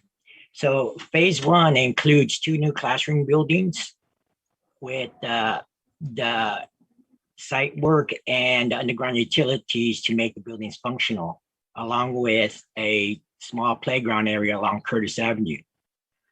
Phase 2 includes all the remaining site work along with seismic upgrades and / modernization of the remaining pods from the original site. On phase 1, that was broken down into 2 increments. Increment 1 was the new classroom building along Santa Fe Avenue, of which that notice to proceed was already issued. Tonight, we're asking the notice to proceed be issued on increment 2, which is the new classroom building along Marin Avenue. This is a procedural item in that increment 2 was already board approved, so the action tonight will not authorize any additional costs to the project. Are there any questions?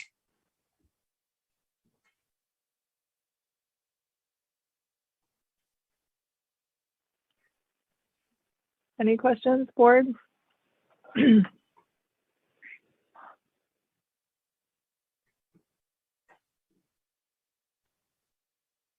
Or a motion for this item?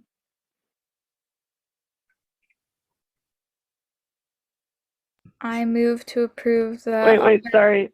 Oh, sorry, there's a public comment. Go ahead, Mary. Thank you, President Hinckley. I have a question, and it actually has to do, or it came up at the inauguration of the new Ocean View School, which is gorgeous. It was a great celebration, but many of us learned that many students with disabilities cannot access some of the playground structures there. The structures are gorgeous, they are fantastic, but they are not as accessible as they could be. And so my question to the district is, and to Mr. Borrego and to the superintendent and to CBO Kim, what measures are you taking and will you take in order to ensure that the new beautiful place at Marin is fully accessible to everyone, to all students, including students with disabilities? Thank you. I yield the rest of my time. Let me say this. I'd like to have that question. With the Ocean View, one of the things we worked hard and determined and had it okay that our yards were accessible to our students with disabilities. So that's news to me and warrants a follow-up. And moving forward with the Marin yard, that is part of the requirement for our yards to be accessible to all students, especially our disabled students. But I do want to follow up and double down on the issue around Ocean View, because that's news to me, because we have signed off as it relates to making sure it met ADA requirements. So, and that was from our officials. So to hear that it's not is deeply troublesome. So I'll be following up with that issue and I will be giving the board an update on that, just so that, and the community, just so that we have all of our yards accessible to all kids and families. Thank you. We do have one other public comment. Thank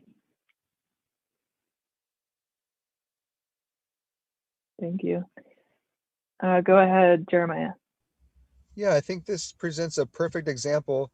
While we need more people to apply, I think this is a great situation for the disability squad, right? Which nobody applied for.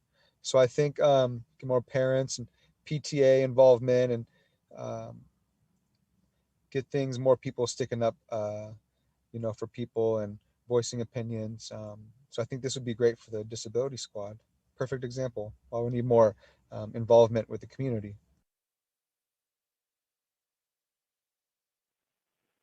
Great, thank you.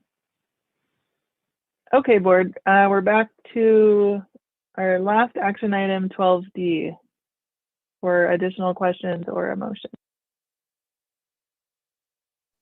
Student Board Member Dina, do you want to make the motion? Yeah. I move to approve that. Oh, is that okay? That the Board of Trustees authorize issuing a notice to proceed with the second DSA approved portion of Phase 1, Increment 2 of new construction for the Marin Elementary Rebuild Project to Alton Construction, Inc. I will second that. Thank you, student. Trustee Dana? Yes.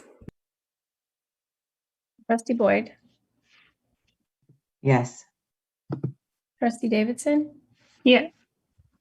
Trustee Yes. Jerome? Yes. Vice President Doss? Yes. President Hinckley? Yes.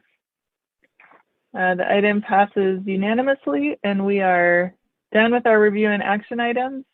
We can, I will take notes on upcoming agenda items.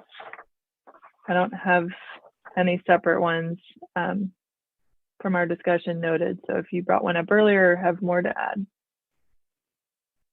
please raise your hand. Trustee Duran. I don't think it's in the bucket. I would like to be sure that we have a poor air quality day plan.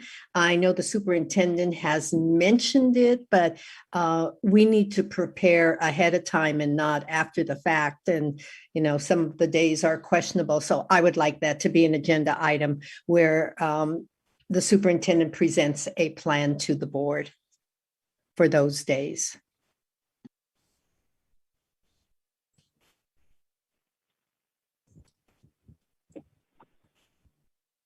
Any others? I wanted to the National Disability Month to make sure that we bring to the board a resolution in order to celebrate that during a time when students are in session. And just want to have that. I'm currently working with the Disability Squad and others to put together a resolution, but I just want to make sure that it's placed on the upcoming agenda. And then once it is on the upcoming agenda, the resolution will be ready to rock and roll. So. Great.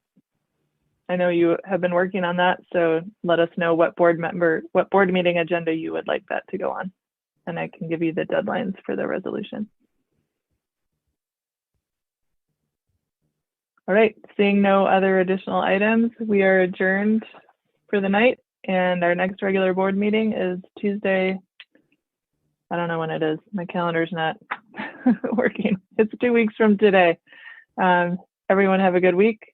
Stay safe. See you all